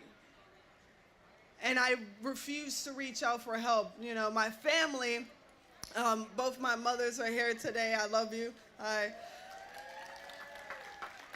My family, however, refused to give up on me. And that's what I see when I look out into this crowd today. I see individuals filled with hope who refuse to allow our existence, our communities, our families, our friends to die from a disease that can't be helped. You know, and that's exactly what my family did for me. They kept telling me that I was worthwhile and that they loved me, so I kept seeking help. And this time around, when I got out of rehab, there was a hand extended out towards me to pull me into the light and tell me that I had a future. I'm proud of you for even trying to live a better life. And you have no idea how much that means to someone who gave up on themselves. You know, the Cassie that lived and existed back then, I'm slowly shaking that skin off of me, but that woman was death walking on two legs. I was spiritually depleted. I was in my own despair and darkness, and I thought to myself, I'm only hurting myself, right? Because that's what we tell ourselves. I'm only hurting myself. In my bio, it mentions my 15 nieces and nephews, and I sincerely thought that their lives would be better off without me in it. You know, I have sisters, I have brothers, and I really thought to myself that if I just disappeared, if I just ceased to exist, then maybe they could have happy lives. And I actively pursued that non-existent state of unliving every single day. And I told myself, this is what you deserve, this is what you get. Living at the bottom, this is what you get. Being homeless, living out of the back of your car, which is the only responsible thing that I've ever bought in my entire life was my vehicle. But living out the back of your car in the dead of a Pennsylvania winter, sleeping on benches, begging people for food because I was too ashamed and embarrassed to ask my family to feed me or to allow me to take a shower or can I stay here? I mean, they wouldn't let me do what I wanted to do in the first place, so I got it, you know, I'm out here, I got it. Let me live out the back of my car. Let me be with people that I know are using me because at least they want to be around me, right? And I told myself that they were my friends. They weren't my friends. I have true friends today that show up for me, who support me, who allow me to make boundaries so that I'm not overextending myself or feeling depleted at the end of the day because I gave so much to them that I didn't have anything left for myself. I have true friends today. And today I also have hope. You know, I push for, I'm a recovery coach. I mentioned that for Lost Dreams Awakening. And we do a lot of outreach. And I love that because I myself have lost so much as a direct result of this disease. My older sister, Tanel, who's 8 years older than me, my mother, she's in recovery as well. But growing up, my sister Tanel is who I clung to, who I felt like really raised me, who showed me that there's more to me than just my body. I have my mind, and she helped me to hone that. And she overdosed and died in 2018 to a fentanyl-laced bag of cocaine. And that was my final excuse, and I do mean excuse, to allow myself to spiral into this chaos of my own making. You don't know what I've been through. You don't understand my life. If you knew what I knew, if you seen the things that I seen, you'd get high too. You'd drink until you blacked out too. You'd lose your mind, time. I woke up after my sister's funeral, I woke up 3 months later thinking it was the day after. I lost time. I lost myself. And that's what scared me the most. My mind literally broke, and I knew I had to make a change or I was going to die. And I finally told myself, you know, maybe it's worth one more try. And I'm so grateful that I did that because, one, when I got out of rehab, Miss Lori Johnson Wade and Dr. Vonzell Wade, two beautiful souls who used to babysit me also, by the way. I've known them my entire life. But they supported me until I was able to actually believe in myself. They poured hope into me until it actually resonated within my own spirit. They told me that I could. They supported me and sponsored me through the CCAR Recovery Coach Academy, where I got certified as a recovery coach. They facilitate that training, by the way, at Lost Dreams Awakening, and I believe they will have another one before the year's out. So if you're into helping people, I'd look into that. They supported me and sponsored me through my community resiliency model training. They gave me the tools to not only better understand my fellow recovery, but to better understand myself and to learn how to cope with all this pain that I was holding inside of me. And it allowed me to feel like I didn't have to carry it anymore. I didn't have to willingly pick up this sack of boulders that I was lugging on my shoulders, telling myself it was my weight to bear. I was allowed to put it down.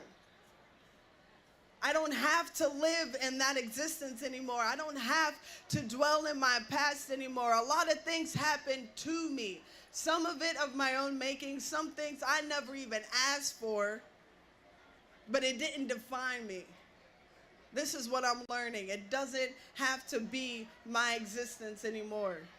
I don't have to be the girl who was raped or who was judged. I don't have to be the girl who was abused, who was abandoned. I don't have to be the girl that nobody wants to be around, who's embarrassing, I'm obnoxious, you know, I'm too loud, I'm too much. I don't have to be any of that. And furthermore, your opinion of me no longer matters. Because today, I love me. Today, I am telling myself, and I'm still working on it, but I'm trying to tell myself every single day that I'm worthwhile. I am enough for me. And that's all I truly needed was an opportunity. What I truly needed was a foundation, helping hands to allow me to be in my mess and say, it's okay, cry it out. It's okay if you're falling to pieces. I'll hold you together until you can hold yourself up straight. And when you hold yourself up straight, you pick your head up and you step into the world a brand new woman. And that's exactly what I am today. I am reborn, and I am reborn with a purpose to continue to spread the love and hope that was so freely given to me, to help the next sick and suffering recovery.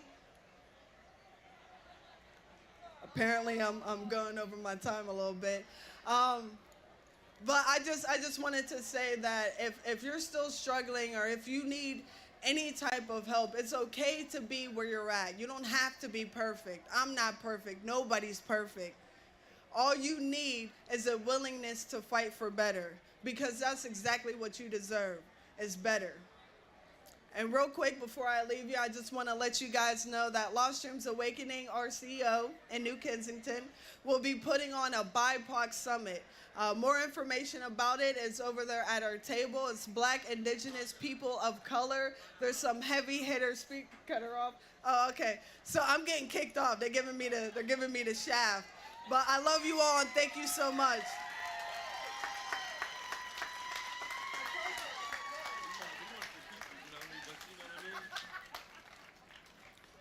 Folks, I want to thank you for allowing me for the second time. I was here last year to be your MC today. I hope you have really enjoyed all of these lived experiences and the stories that we've told and shared up here.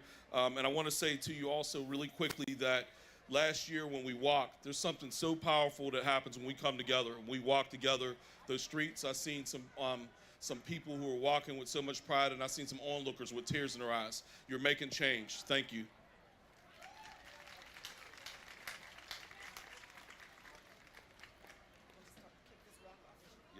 I'm going to kick it back to Kelly.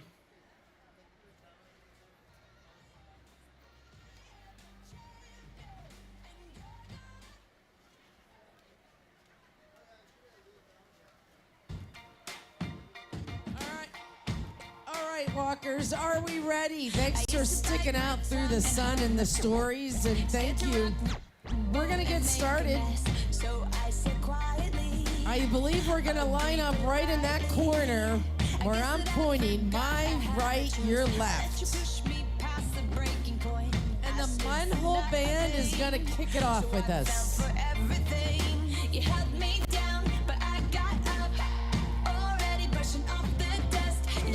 If you have HIV, there are services in Pennsylvania to help you get the care you need. These services include healthcare, housing, transportation, food assistance, and mental health support. Live confidently. If you have HIV, there are services in Pennsylvania to help you get the care you need. These services include healthcare, housing, transportation, food assistance, and mental health support. You are the key to your health.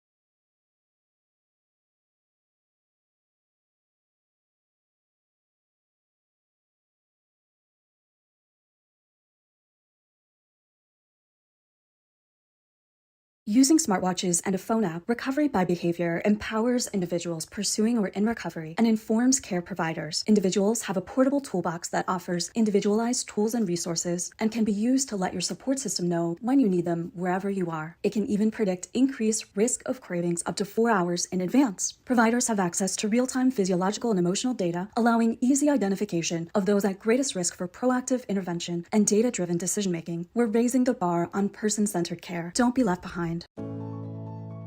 It's time for a new way of looking at healthcare.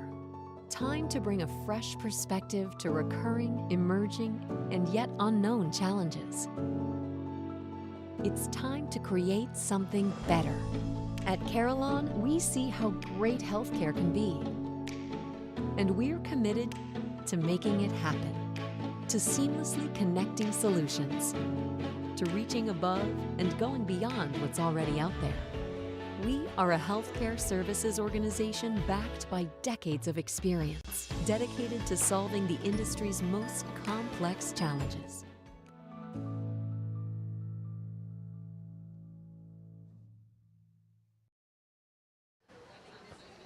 Well, great. We're so glad. What great speakers we've had today. Wonderful stories and wonderful things for us all to listen to and consider in our own journey. And so now the recovery walk is beginning, and everyone's gathering and getting ready to move. The Munhall Community Band is going to be leading throughout a new walk this year. We actually had to expand the route this year because we had so many people that are participating this year. So definitely want to see everybody involved next year. But while the community is going to be walking around the streets of Pittsburgh, Nicole and I are going to be gathering around again, letting you know about a few other resource tables that are here at the Recovery Walk. And then we'll also have some extra special notes from some of our speakers that we'll be doing in conclusion of the program today. So I have here with us here a really new organization to the Recovery Walk, Dance Safe. Why don't you guys tell us a little bit about what it is that your organization does and why you're here today? Yeah, absolutely. Should I hold this or?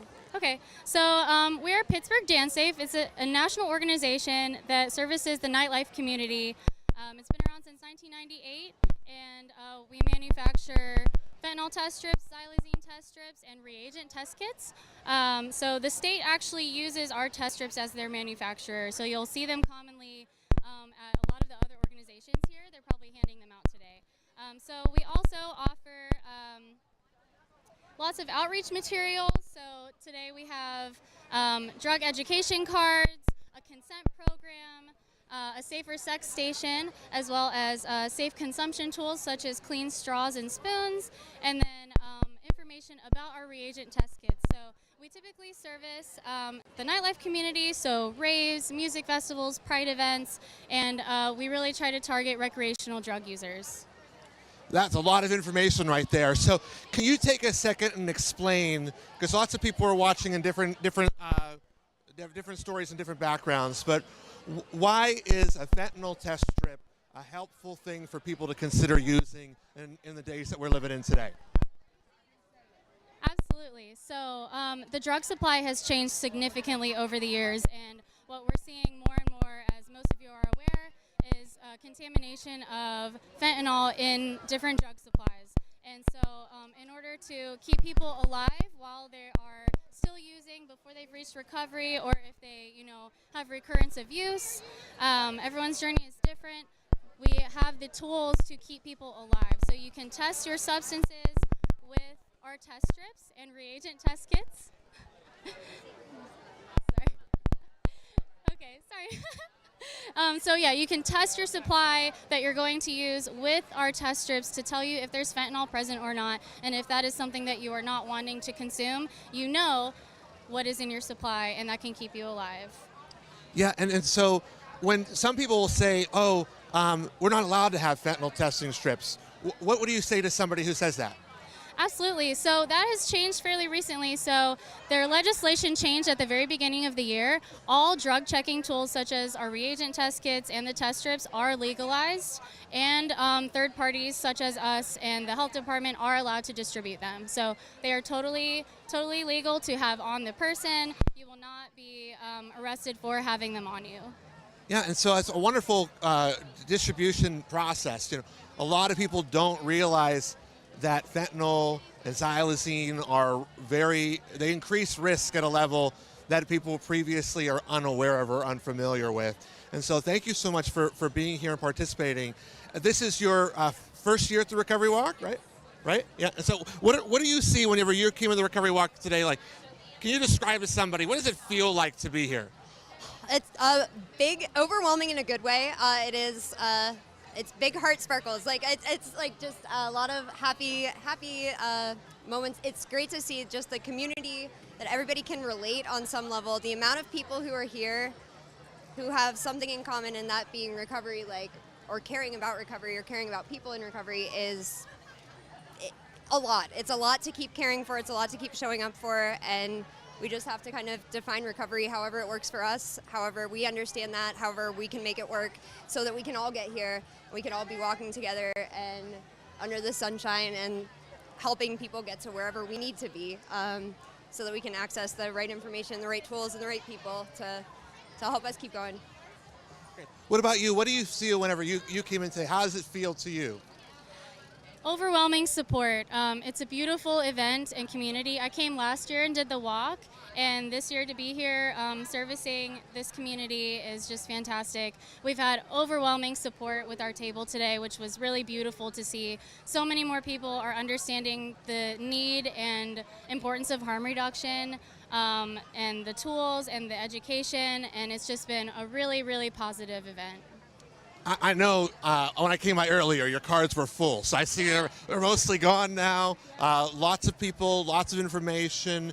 I think what your group's doing, making it so that people are educated and understanding, is another essential component into making sure that recovery sticks with people. So one last question here for you. I've been asking everybody, if you could describe the Recovery Walk in one word, what word would you use? Who wants to go first? I feel like I have one that we would both use, and that's community. And community is one of the most important factors in the recovery journey and sustaining recovery and really life itself. Everyone needs community. Everyone needs community, and this event is just an overwhelming feeling of community. People from so many different walks of life coming together for the same reason, and it's just beautiful. Visibility. That's like we're out here, we see each other, we're seeing, what this looks like, what it looks like to walk on the other side and through the path all together. So yeah, we're offering each other visibility. That's magic. We're here.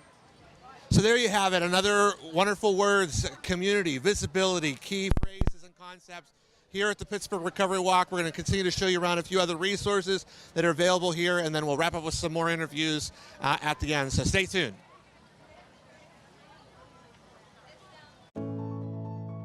It's time for a new way of looking at healthcare.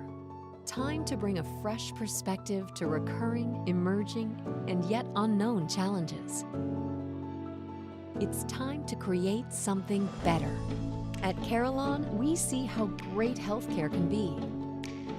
And we're committed to making it happen, to seamlessly connecting solutions, to reaching above and going beyond what's already out there. We are a healthcare services organization backed by decades of experience, dedicated to solving the industry's most complex challenges.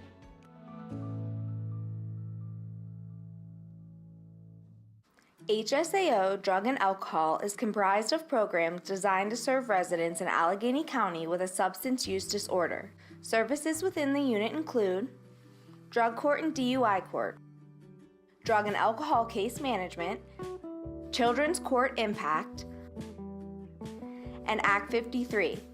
Services for those suffering from addiction come at no cost to the individual. If you or someone you know needs help, please reach out to HSAO today. Hi everyone, this is Nicole Carson.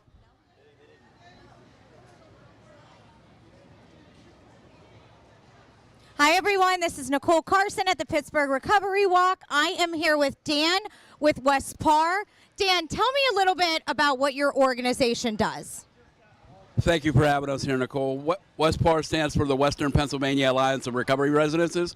We're a conglomeration of recovery house owners who have different specialties in the area. We have faith-based house, we have human trafficking houses, we have MAT houses, we have abstinence-based houses. So we operate from everything east of Center County to the Ohio line and from Washington County to Erie County. Wow, that's really amazing. As a woman in long-term recovery and working in this field, I know how important having a place for our patients to go after treatment. So tell me, what would you say about the walk? What is the most important thing about the community here? The community has been amazing today, and we continue to gain more support as we move forward in this process. We've changed a lot over the years, and the Recovery Walk is just amazing. It brings so much energy and awareness to the recovery movement. So I know you've been around quite some time, so tell me, what year does this make for the Recovery Walk for you? How long have you been coming? I started coming back into the recovery in 2010, and we've been coming here about 5 years now. That is amazing. So my favorite question of the day, everybody that's been watching already knows, describe the Recovery Walk in one word. Amazing. And I'd like to give a big shout out to the people back there at Greenbrier watching us all and wish you could be out here, and next year we'll see you. Yeah, we have them and Gateway. Also, are you familiar with Gateway Rehab? We get a lot of referrals from Gateway. I just got an email yesterday that they have some clients ready to go, so hopefully we can help them get started in their recovery and give them all the resources they need to be successful. Thank you so much, Dan. Thank you to West Par. We can't do this without you. And I will see you guys very shortly. Thank you. All right, so here we have another resource table here with the Pitt School of Dental Medicine, which is another wonderful resource made available at the Pittsburgh Recovery Walk. And so first things first, so we got a couple of you all here. Help me understand, for the people that are watching at home, what does it feel like to be here with all these people and getting ready for the walk? And what does it feel like? It feels really nice to be able to be here today. We're really happy. We're very passionate about giving everybody the opportunity to have healthy smiles. And so we're really grateful to be here, to be passing out hygiene kits. And we're hoping to be able to come to more recovery centers and continue to pass those out and spread knowledge about oral health and ways to maintain a healthy smile. That's great, and thank you for being here. You know, there's so many different organizations that all give out different items and things like that at the box. So you know, my kids always take home a big bag of stuff whenever they're here. But someone tell them what are all the kind of things that are in the bag that you're giving out today? What's that? So we have a toothbrush, we have floss, we have toothpaste with fluoride. Your toothpaste should have fluoride. And then we have a little information pamphlet. You can come visit us at the school. We provide affordable health care and we take most types of insurance. So come in and see us. And so it's a great resource to connect people that are in recovery that are maybe struggling to find out how to work within, to get their dental procedures taken care of. Are you? Have any of you worked in that procedure or those at this time? What's it like? Somebody comes in, they're always afraid, right? So what do you do to help make that be more easier for people? You want to go? Go ahead. We really try to make sure that every patient feels comfortable coming to the dental school. You know, we'd like to make sure that everyone realizes you're not alone and you're probably not the first person to have whatever issue you have going on inside your mouth. And we just make it a very inclusive environment. We're not ever going to judge the conditions that patients come in with. And we really emphasize that, you know, we're a dental school, we're students, so we're trying to learn, and we're very grateful to anybody who's willing to let us learn. And so we try to not make it, think of it as like a doctor-patient relationship, more as two people really working to help each other out. Oh, that's wonderful. Thank you. The reality is that, you know, I know that everyone is watching from different needs and different things, you know, and I think that sometimes when people are coming to events like this, it's like, well, I didn't think this would need to be here or this needed to be here. There's so many resources that are being available at the Pittsburgh Recovery Walk. Thank you for being here. I wanted to ask you one last question here in closing. If you could each give us like one key word, like what is the one word that's describing this event today and what you feel as you consider the Pittsburgh Recovery Walk? What's that one key word? Community. Inspiring. I was going to say inspiring. I have to think of one now. Yeah, passionate. Thank you. These words, community, we're hearing that word repeated over and over again today. This is such a beautiful event where everyone's coming together, serving together, helping the community together. We all work together to make this community strong. And so we're going to go through and show you a few other resources here at the Pittsburgh Recovery Walk at this time. Hi, everyone. This is Nicole Carson again. I am sitting here with Teetotal Initiative. So what was your first name? Jackie. Scott. Jackie and Scott. So tell me, guys, tell me about exactly what your organization does. Yes. So we're a new nonprofit in Pittsburgh, and we are focused on sober recreational activities. So we plan events, classes, all sorts of things to support you outside of meetings and support groups. So I always found that I needed something a little extra to go and meet other people who are also sober and like-minded. And so we started to create different pop-up events and unique things around the city to start supporting that. So we are right now just doing those pop-ups in different locations and neighborhoods, but we will be hoping to open a building next year. We'll have a permanent community space. No, that's okay. I'm just checking out your sign. There's yoga, there's engaging classes, book club. Like, that is great. As a woman in recovery, I really appreciate you adding something different to the mix. So is this your first year at the Recovery Walk? Well, it's our first year at having a table at the Recovery Walk, so we are new. We just started all of this earlier this year, so we're really starting to ramp up things and getting the word out. And so I've been here for a couple of years, and Scott, I think it's your first year. Number one. Yes. Yeah. Okay, so we've got a lot of folks watching this live on social media. We also have Gateway watching this live. Scott, tell me, what would you like to tell the clients in Gateway that they can expect? I would like to say that both Jackie and myself have been there. I mean, we actually met in outpatient, and that's where Teetotal Initiative was born. You know, we sat there. We were both in AA. We both had been a part of the recovery community, and we were in outpatient. And we were like, man, like all these resources are amazing, but we want to go like just do something fun and be around other individuals and not have to think about recovery necessarily, but still be supported by other sober individuals. So that's where Teetotal was born. We decided we didn't know anything else like it out there, so we decided to create it. So here we are a couple years later. You know, I always like to compare it to, you know, getting sober to getting a brand new car. And, you know, everything's great when you first leave the car dealership. Everyone's awesome. You're in early recovery. You're nice and sober. But then what happens a couple months down the line, a couple years down the line? You have a bad day. You get laid off from work. We're all about catering to maintenance and providing resources for that vital ongoing maintenance by creating activities that cater to everybody, whether it be, like you said, yoga or, you know, just fun social activities. We have pop-up events happening all over the city, crafting, so you get that creative bit in there. Yeah, so we're trying to, you know, make sure that everybody is welcome. We're all about inclusivity and making sure that everyone feels welcome at our events. That is absolutely amazing. I was going to ask you guys the power of community, but that kind of shows the power of community. Two people meeting by chance and creating something new that we've never seen. So for people who have never been here, how can you describe the atmosphere? Because they can see it, but like, how can you describe it so they can like feel what's happening here? It's really cool to be in a place where, again, you have that sober connection because you know everyone here is either in recovery or an ally. And so it's just easy to be yourself. You know, it's just you walk around. I say hi to all sorts of people that I don't even know because I know we have that mutual connection. And it just feels really good to be there and in that space.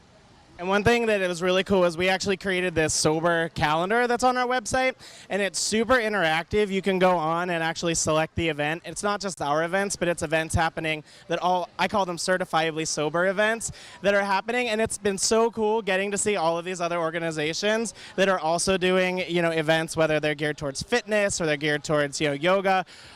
So getting to like see familiar faces when there's so many people here, it's like, wow, this really is a community, and we're becoming part of that, and so it's really amazing. Wow, we are really excited as part of the committee of the Recovery Walk. We're so excited to have you. Now, this has been my favorite question. Describe the Recovery Walk for those at home in one word, just one word. Social.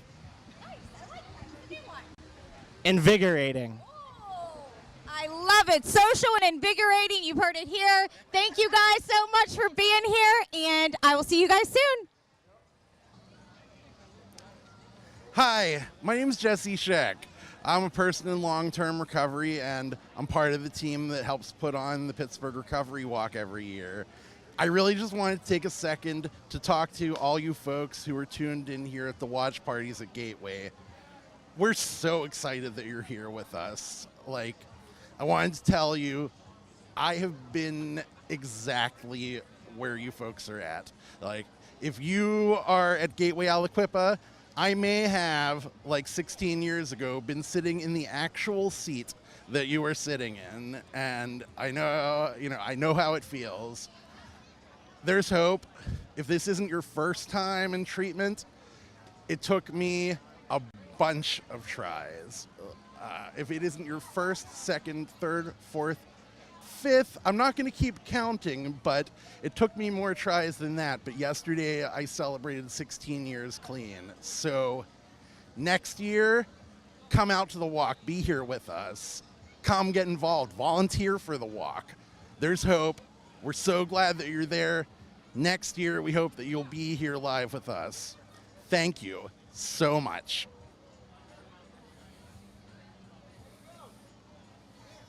I was made aware of Life's Work by a few people that I know in recovery.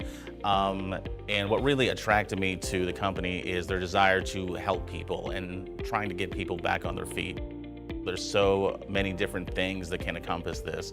You know, at the end of the day, I try to just exhibit a caring for the people that I'm trying to help. And I feel like the rest of that, you know, all falls into line after that.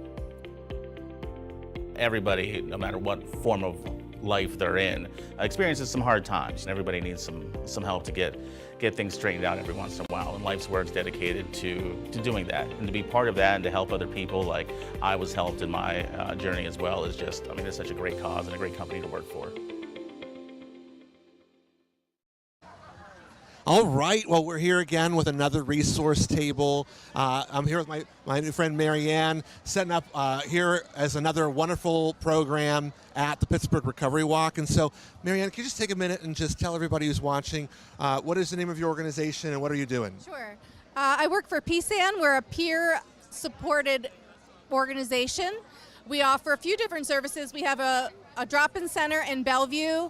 We have a CPS program, Certified Peer Specialist program, and we also have a 1-800 non-emergent hotline called the Warm Line that I supervise. And that hotline is open 365 days a year from 9 a.m. to 1 a.m. And so when people call the hotline, what kind of services or programs are you providing through that hotline? So typically we offer, you know, people just want to talk. We offer resources for them if they need any kind of resource connection. And we also obviously do connect people with Resolve or other crisis line services if people are feeling, for instance, suicidal. And so your organization helps provide some of those essential connecting pieces for individuals whenever they're moving around on their own and might be feeling isolated or alone, and you help connect that. So how does being connected to people, do you think, helps people maintain their recovery? Well, I have so much hope just even being here today to see all of these people who are focusing on recovery. I feel like the Warm Line is a safe place for people to talk about their issues. We have frequent callers who call every single day. And we're just the touchstone that they need to let them know that there are people out there who understand what they're going through. So whenever somebody is experiencing separation from their friends, peers, or support structures, do you have something that you tell them how they can find support as quickly as they can? Well, the support that we offer is a 20-minute conversation. But if there's further resources that they might need, I often refer them to my supervisor, Tom Devereaux, at the CPS program, and we get them connected. That's great. And so now you're here at the Recovery Walk. Is this your first year? How many years have you been involved here? This is my first year here, yeah. And so whenever you came in, you know, and you saw all the stuff that's going on, what did it feel like to you? I was really encouraged, to be honest with you, because even working within the organization, sometimes we feel isolated, you know? So looking around, getting to know some of the other vendors gives me a lot of hope that people are going to be able to find the resources that they need for their recovery. Yeah, and so if you could describe the Pittsburgh Recovery Walk in one word, what is the one word you might use to describe the walk today? Hope. Hope, that's a powerful word. Powerful word and a powerful thing for us all to remember as we consider all the resources here at the Pittsburgh Recovery Walk. Thanks for sharing your organization, and stay tuned for a few other key behind-the-scenes looks at some things here at the Pittsburgh Recovery Walk. Hey everyone, Nicole Carson here. Okay, so I am with Dr. Vaughn Zell Wade with Lost Dreams Awakening. Tell me, Vaughn, tell me a little bit about what Lost Dreams Awakening does. Oh yeah, Lost Dreams Awakening, we're a recovery community organization located in New Kensington, Pennsylvania, and we work with individuals and families who've been impacted by substance use disorder, embracing all pathways. I know, that's right. So this organization is very near and dear to my heart. It really helped me out at the beginning of my journey.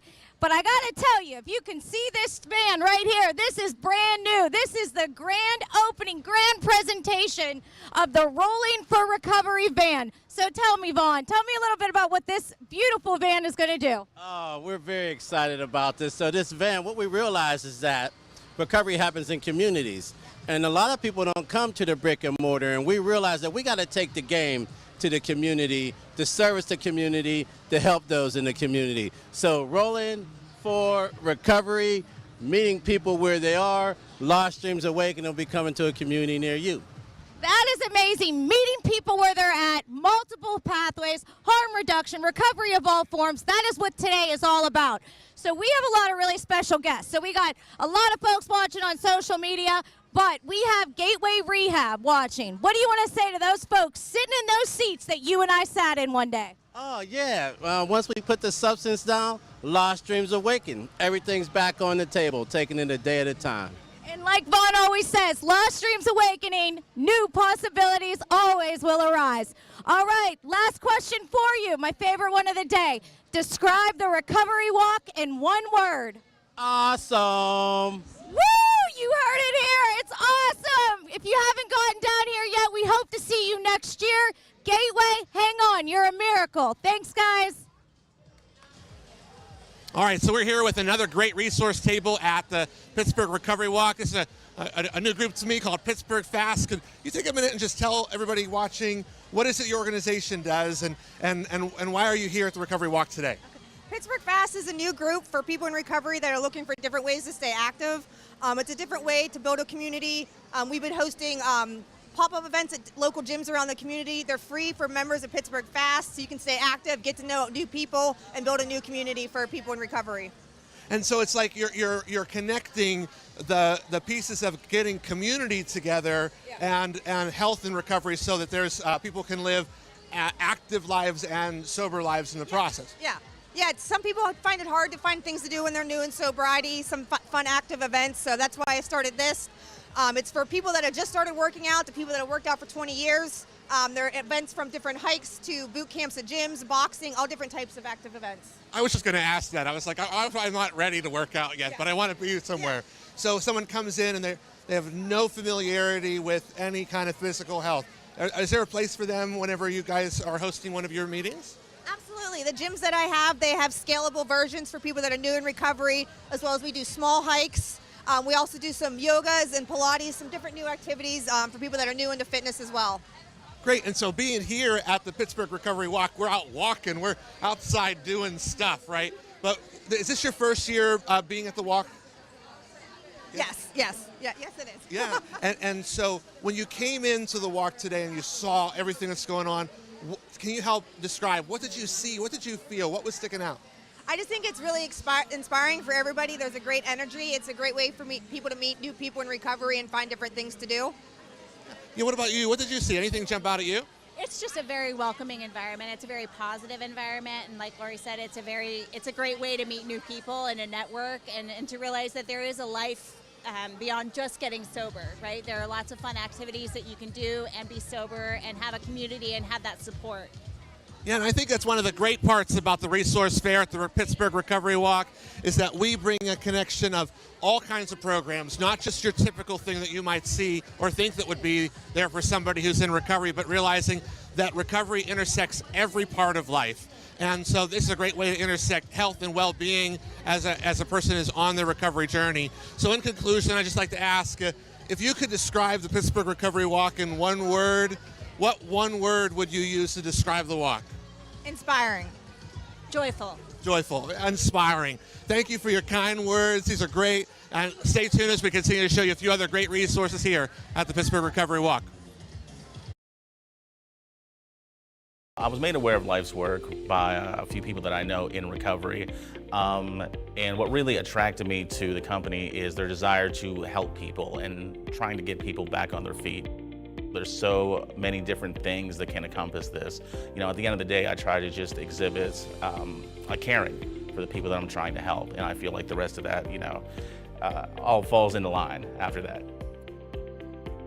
Everybody, no matter what form of life they're in experiences some hard times, and everybody needs some help to get things straightened out every once in a while. And Life's Work's dedicated to doing that, and to be part of that and to help other people like I was helped in my journey as well is just, I mean, it's such a great cause and a great company to work for.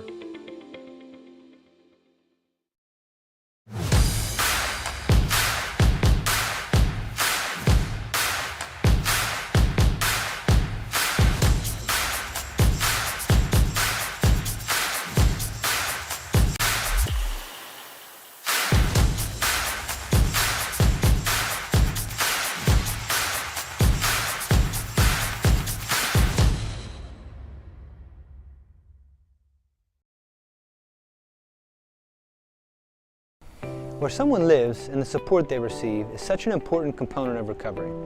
Skyline Recovery at Pittsburgh offers both men and women a safe, comfortable environment to give them the foundation of consistency and security within a small community of people who all share the same goal. If you or someone close to you requires safe housing and a supportive environment, please feel free to contact us today and talk to one of our caring team members.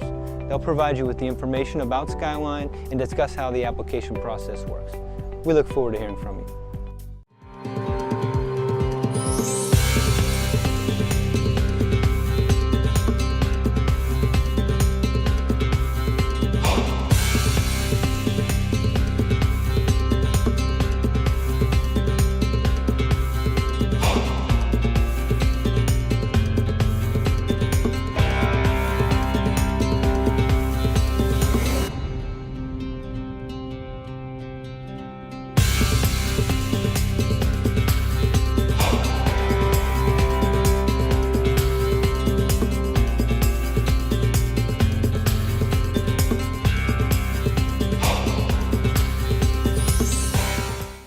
White Deer Run is Pennsylvania's leading provider of personalized care for adults whose lives have been disrupted by addictions to drugs and alcohol.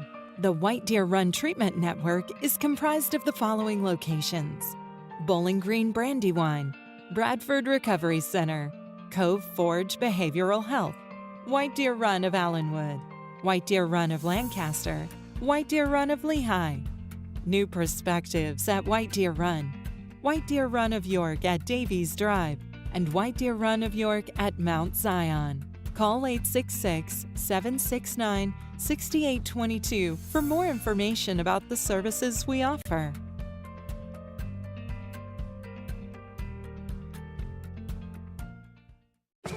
If you have HIV, there are services in Pennsylvania to help you get the care you need. These services include healthcare, housing, transportation, food assistance, and mental health support. Live confidently. If you have HIV, there are services in Pennsylvania to help you get the care you need.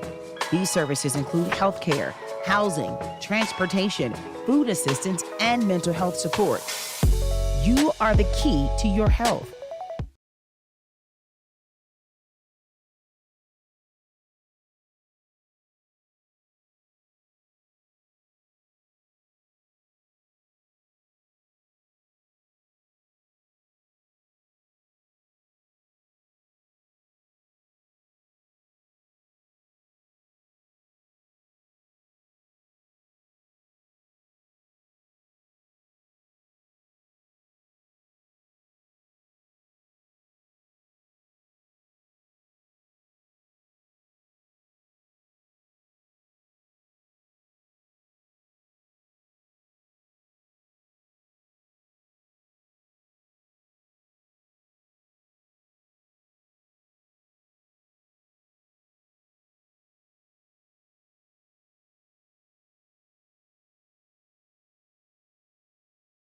Using smartwatches and a phone app, Recovery by Behavior empowers individuals pursuing or in recovery and informs care providers. Individuals have a portable toolbox that offers individualized tools and resources and can be used to let your support system know when you need them wherever you are. It can even predict increased risk of cravings up to 4 hours in advance. Providers have access to real-time physiological and emotional data, allowing easy identification of those at greatest risk for proactive intervention and data-driven decision-making. We're raising the bar on person-centered care. Don't be left behind.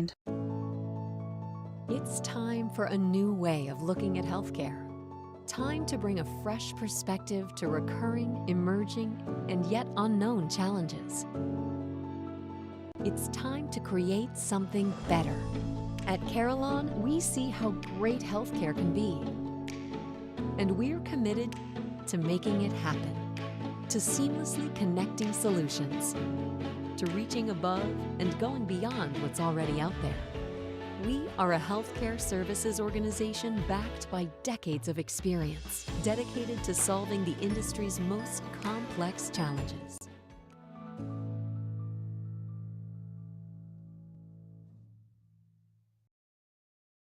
HSAO Drug and Alcohol is comprised of programs designed to serve residents in Allegheny County with a substance use disorder. Services within the unit include Drug Court and DUI Court, Drug and Alcohol Case Management, Children's Court Impact, and Act 53.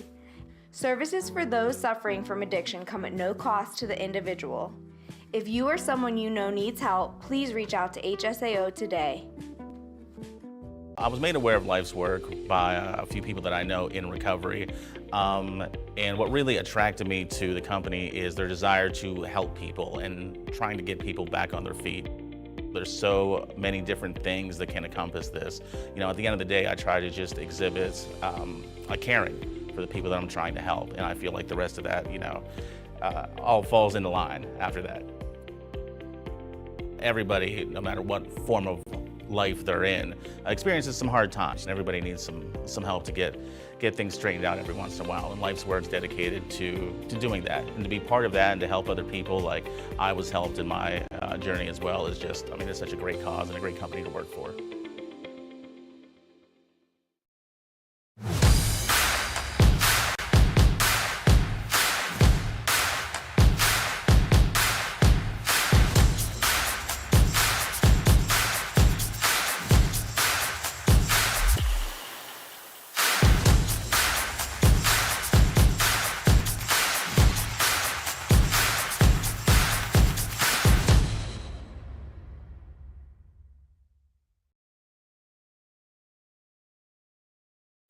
Where someone lives and the support they receive is such an important component of recovery.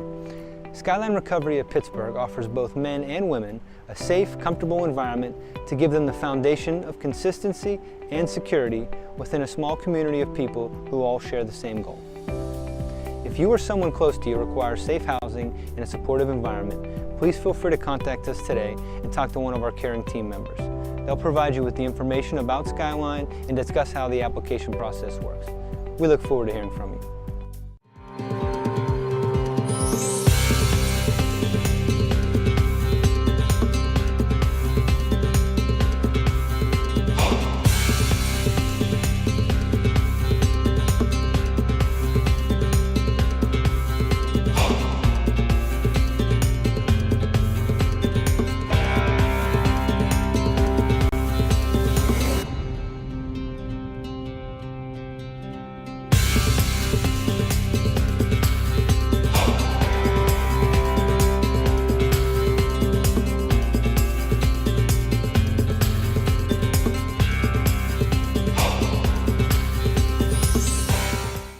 White Deer Run is Pennsylvania's leading provider of personalized care for adults whose lives have been disrupted by addictions to drugs and alcohol.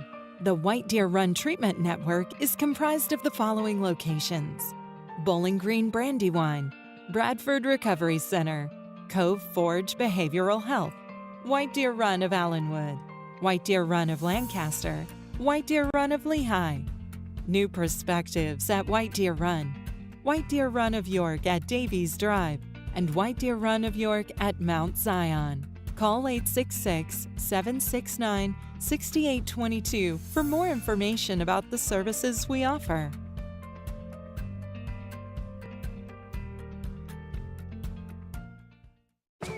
If you have HIV, there are services in Pennsylvania to help you get the care you need. These services include healthcare, housing, transportation, food assistance, and mental health support. Live confidently. If you have HIV, there are services in Pennsylvania to help you get the care you need. These services include healthcare, housing, transportation, food assistance, and mental health support. You are the key to your health.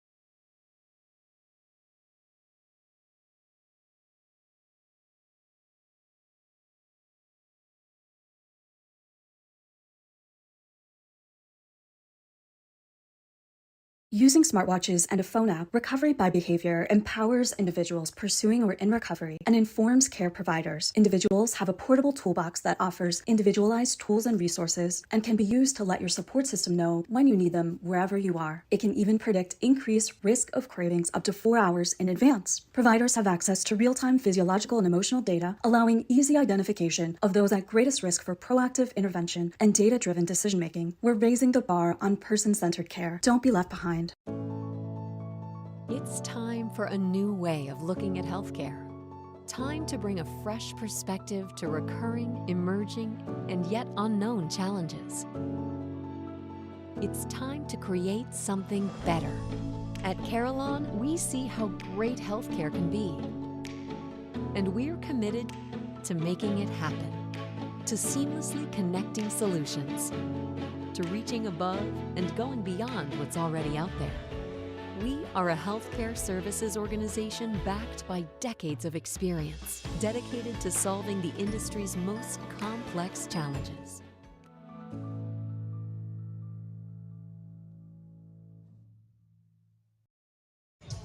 All right. Well, thank you so much for staying tuned to all the different resources centers that have been available at the walk. And now as everyone's coming back from the walk, we just want to catch a few people, talk a little bit about what the walk was like, how it was here, but we want to really kick it off because Brian agreed to sit down and chat with us for a few extra minutes. And so, you heard his message already, but we're talking some specifics here today. But what did it feel like coming back here to the Pittsburgh Recovery Walk, coming back hometown? How did that feel for you to be here?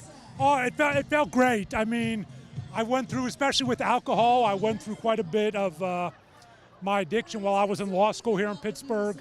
But I grew up in Mount Lebanon, and it's even though I've been away for a while, it's always good to come back and show people that recovery is possible, and we do recover. And so that's really your story hit that, I think, so well. So that had that ups and downs and the in and outs of what's going on in someone's journey. I think a lot of people get frustrated whenever they feel like I should be over this by now. And I so thank you for sharing authentically, like you went through that. What do you say to somebody who's really going through that yo-yo feeling? How do you encourage them? I can only speak to my first person experience with my ups and downs. And I think it's important for everyone to know that relapse or reoccurrence does not mean treatment has failed. It is often just a normal part of the process. And, as long as we're above ground, we do recover, right? So you just keep stepping forward. That's good, great words. As long as we're above ground, that's it. Recovery is happening every time a person takes another breath, and they're walking through that journey. So thank you for sharing that. When you think about your story and how important was it to have your support network around you, how vital was that toward your journey? It was very vital. When I had different support networks, my first structured support network was the Rooms of 12 Step, and that's just my pathway. There are many pathways to recovery, all valid. And my family, and I know that's a privilege because many people they're estranged and they don't always have that. But having a support network, however you define it, wherever it comes from, for me, it was very important. It's mutual aid, mutual support. And we count on those we count on those relationships to prop us up when things are a little low. Those relationships, I know you shared some of those important relationships in your story today, and I think sometimes some people feel like they're losing all their relationships whenever they're walking through their journey, and having people connected that are there to prop them up and support them. What a really important reminder. Yes, and I think it's important that I went through that as well with regards to relationships. Well, yeah, I did lose some relationships, but fortunately, those were relationships that needed to be lost. Other relationships become redefined as people, as trust redefines, as caring redefines from people who have been hurt and things like that. So we don't, from my standpoint, I didn't necessarily lose those relationships. Those relationships just morphed into something different, something caring, something supportive. That's great. You know, letting relationships be transformed into things that provide holistic care. What a wonderful reminder there. As we think about, so I know some people are watching here today and are in inpatient programs that are watching, and it might be their first time, it might be their multiple times have been in recovery. You know, when someone's experiencing recovery multiple times, they feel like, I should be over this by now. How did you find patience with yourself so that maybe somebody else could learn to have patience with themselves? That's a great question, because it's very normal to be scared. It's very normal to feel shame. These are normal human reactions. That's why when someone says, well, there's nothing to be ashamed of, I'm always very careful about that, because shame is a normal human reaction, right? And I don't want to delegitimize feelings. But for me, what worked was not getting caught up, and it's hard. And I counted on my support community for that. Not getting caught up in what my life is supposed to look like. Getting caught up in where I am in this moment. Looking at my feet in this step, and then one step forward. What does that step mean? And then the next step forward. If I stayed focused on that, I didn't get caught up in all the noise. Wow. And I think it's a lot of noise. I know every person I know that's gone through recovery journeys, there's just so much distraction, so much expectation, so many things that people are trying to fight with in their own head. You know, and so was there anything that you thought that was really helpful to help keep you centered in those moments that would help you tune that stuff out? Well, the things that I found that kept me centered obviously evolved through recovery, which is now 16 and a half years. But at first I relied pretty predominantly on the rooms. Yeah. Okay, on the rooms to keep myself centered, going to 3 meetings a day and doing those things. And as I developed a core, and again, there was no bright line. It was a process. As I developed a core, I began to allow myself those relationships that are outside, my family, as they became more willing to engage, as they saw I was changing.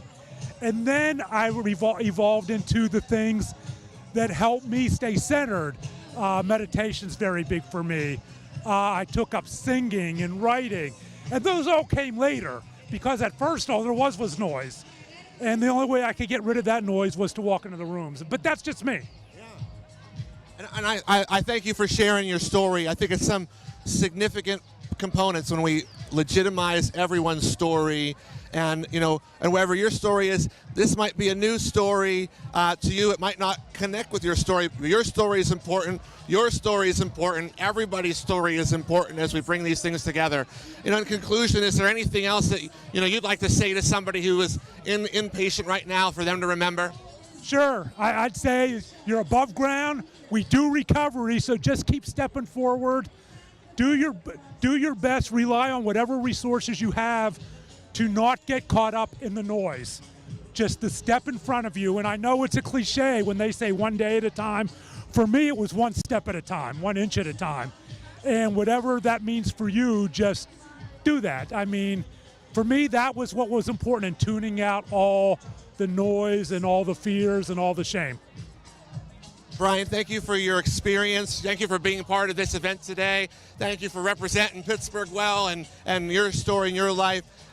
Thank you for watching. We've got a number of interviews continuing here as we move forward. Keep and stay tuned. Hey, my recovery people. This is Nicole Carson here again. I got KP, our fantastic, outstanding MC. So, KP, tell me, what makes this recovery walk so special for you? It's the community. It's having everybody come together for a worthy cause and showing love for something that's so important in our community. So this is fantastic. So I got to tell you, you were really up close and personal listening to them storytellers. What stuck out to you? What is something you will take away from today? You know, it's amazing. Every time you have the opportunity to hear someone speak about their personal journey, their personal experience, it provides hope. It literally recharges my recovery batteries when I see someone else and hear somebody else talk about their journey, the steps they've taken towards recovery, and all they're doing now to help other people, because what's that saying? To keep it, you gotta what? Give it away. Absolutely. Give it away is so important. That's how new people find us every single day. So you've been coming to this walk for a little bit, right? And we got some people watching on a live stream that maybe have never been here before. We got Gateway watching. Hey, Gateway. So tell me, what's your message to them about this walk? What's your message to them about the walk? I'm looking forward to seeing all of you. What's up, everybody who's out there? Gateway, much love, all up in my heart, right? I'm looking forward to seeing you right here beside me next year, next time. But right now, we're with you. Wherever you're at, we're with you. We're going to stay with you. This thing is real. This is real. This is our testimony. This is our hope. You're bringing us hope as we're bringing you hope. Validation, complete empathy, no judgment. Stay in the fight. Keep your head up. It's real. Yes, don't give up. Listen, when we tell you to come find us next year, all you got to do is come find us, say, hey, remember when you gave a shout out to Gateway? Here I am, and we can't wait to hug you. So now I got one last question for you, right? It's a big one. You ready for it? All right. I need you to describe the Pittsburgh 2023 Recovery Walk in one word. Just one word. What you got? I'll tell you what. I'm just going to say awesome. The walk is incredible because, again, there's so many people here, and it brings tears to my eyes just to see how many people come out. And every once in a while, you just need someone to show up for you, and there's a whole lot of people that showed up for us today. I gotta tell you, you're like the third person that said awesome. So you can't deny that this place is unbelievable. Awesome it is. All right, guys, KP and I will see you soon, and see you soon. All right, bye. All right, it's here. We're back. I'm here with Ken, one of our Recovery Award winners this year, and I'm really excited to just be able to have a few extra minutes. So thanks for giving us a few minutes of your time as we're sharing with our friends watching at Gateway and other recovery programming and watching live online today. But Ken, today you get the reward. Were you expecting this? Did you have any idea that this is something that could happen to you? No, as far as receiving an award, when I finally found some confidence in myself, in my recovery, I never thought I'd receive an award for just doing what I thought was right, which was sharing my experience in order to help other people find recovery and also help people stop being judgmental and stigma. So it's a great honor. Well, you know, I could tell from everything that you were involved in that there's a tremendous things to be proud of. And so you're absolutely award worthy. Thank you for all the work that you're doing. You know, so many people are champions for recovery, making things happen. You know, I know a lot of people who are watching are themselves just brand new to their recovery journey, or maybe have repeated an inpatient stay, right? Everyone has different takes. But what is something that whenever you think about somebody who's in that boat, like, what do you think is the most inspiring way to those people to say, let's stay this course and keep going? Yeah, I would say that everybody has their own individual path, right? We always talk about all pathways to recovery, but we all share the same journey of moving from low self-esteem and no confidence and rebalancing our brain's reward center, right? That we share that in common, but how you get there is 100 different ways. I looked at everything from religion, spirituality, I started studying psychology and neuroscience, trying to figure out why is my brain broken, you know? I did 12 steps. I tried medication-assisted treatment. All of those things helped me at different times. And when I came to realize that none of those things were a cure in and of themselves, but they were all tools to help me realize that the healing was inside of me. So every one of those pathways led me to where I am today. So there's no wrong way to recover, but we all share that same movement towards, self-resilience and feeling good about ourselves. You know, you said that, and I think a lot of people feel, when I talk to people who are going through their recovery journey, I feel like they get frustrated because they're like, I tried this and it didn't work. And then they kind of shut down, right? But you said, I tried this, and then I tried this, and then I tried this. Right? So what made you decide to keep trying? Yeah, well, I knew from the very first time I went to rehab, a year after I became addicted to opiates, that I wanted to quit for good. It still took me 10 years. And so while it felt hopeless at times, I kept a seed of hope, right? And I tried each one of those things that I said multiple times. Each time I had relapsed and I tried to start recovery again, I was starting with that knowledge that I already had. Eventually, a point came where I really started to believe in myself. Other people believed in me. I surrounded myself with enough support that they helped me believe in myself when I couldn't. And then eventually something just clicked. And I can't say when that is for people, but I know that when people continue to try, they find it. You know, I think so many people get caught up in the moment where they are like, this is impossible. And I'm so thankful that you took a moment to just say that you experienced this over many years. You know, I think a lot of people get frustrated with themselves. What would you say to someone who's frustrated with themselves right now that says, I should be farther than I am?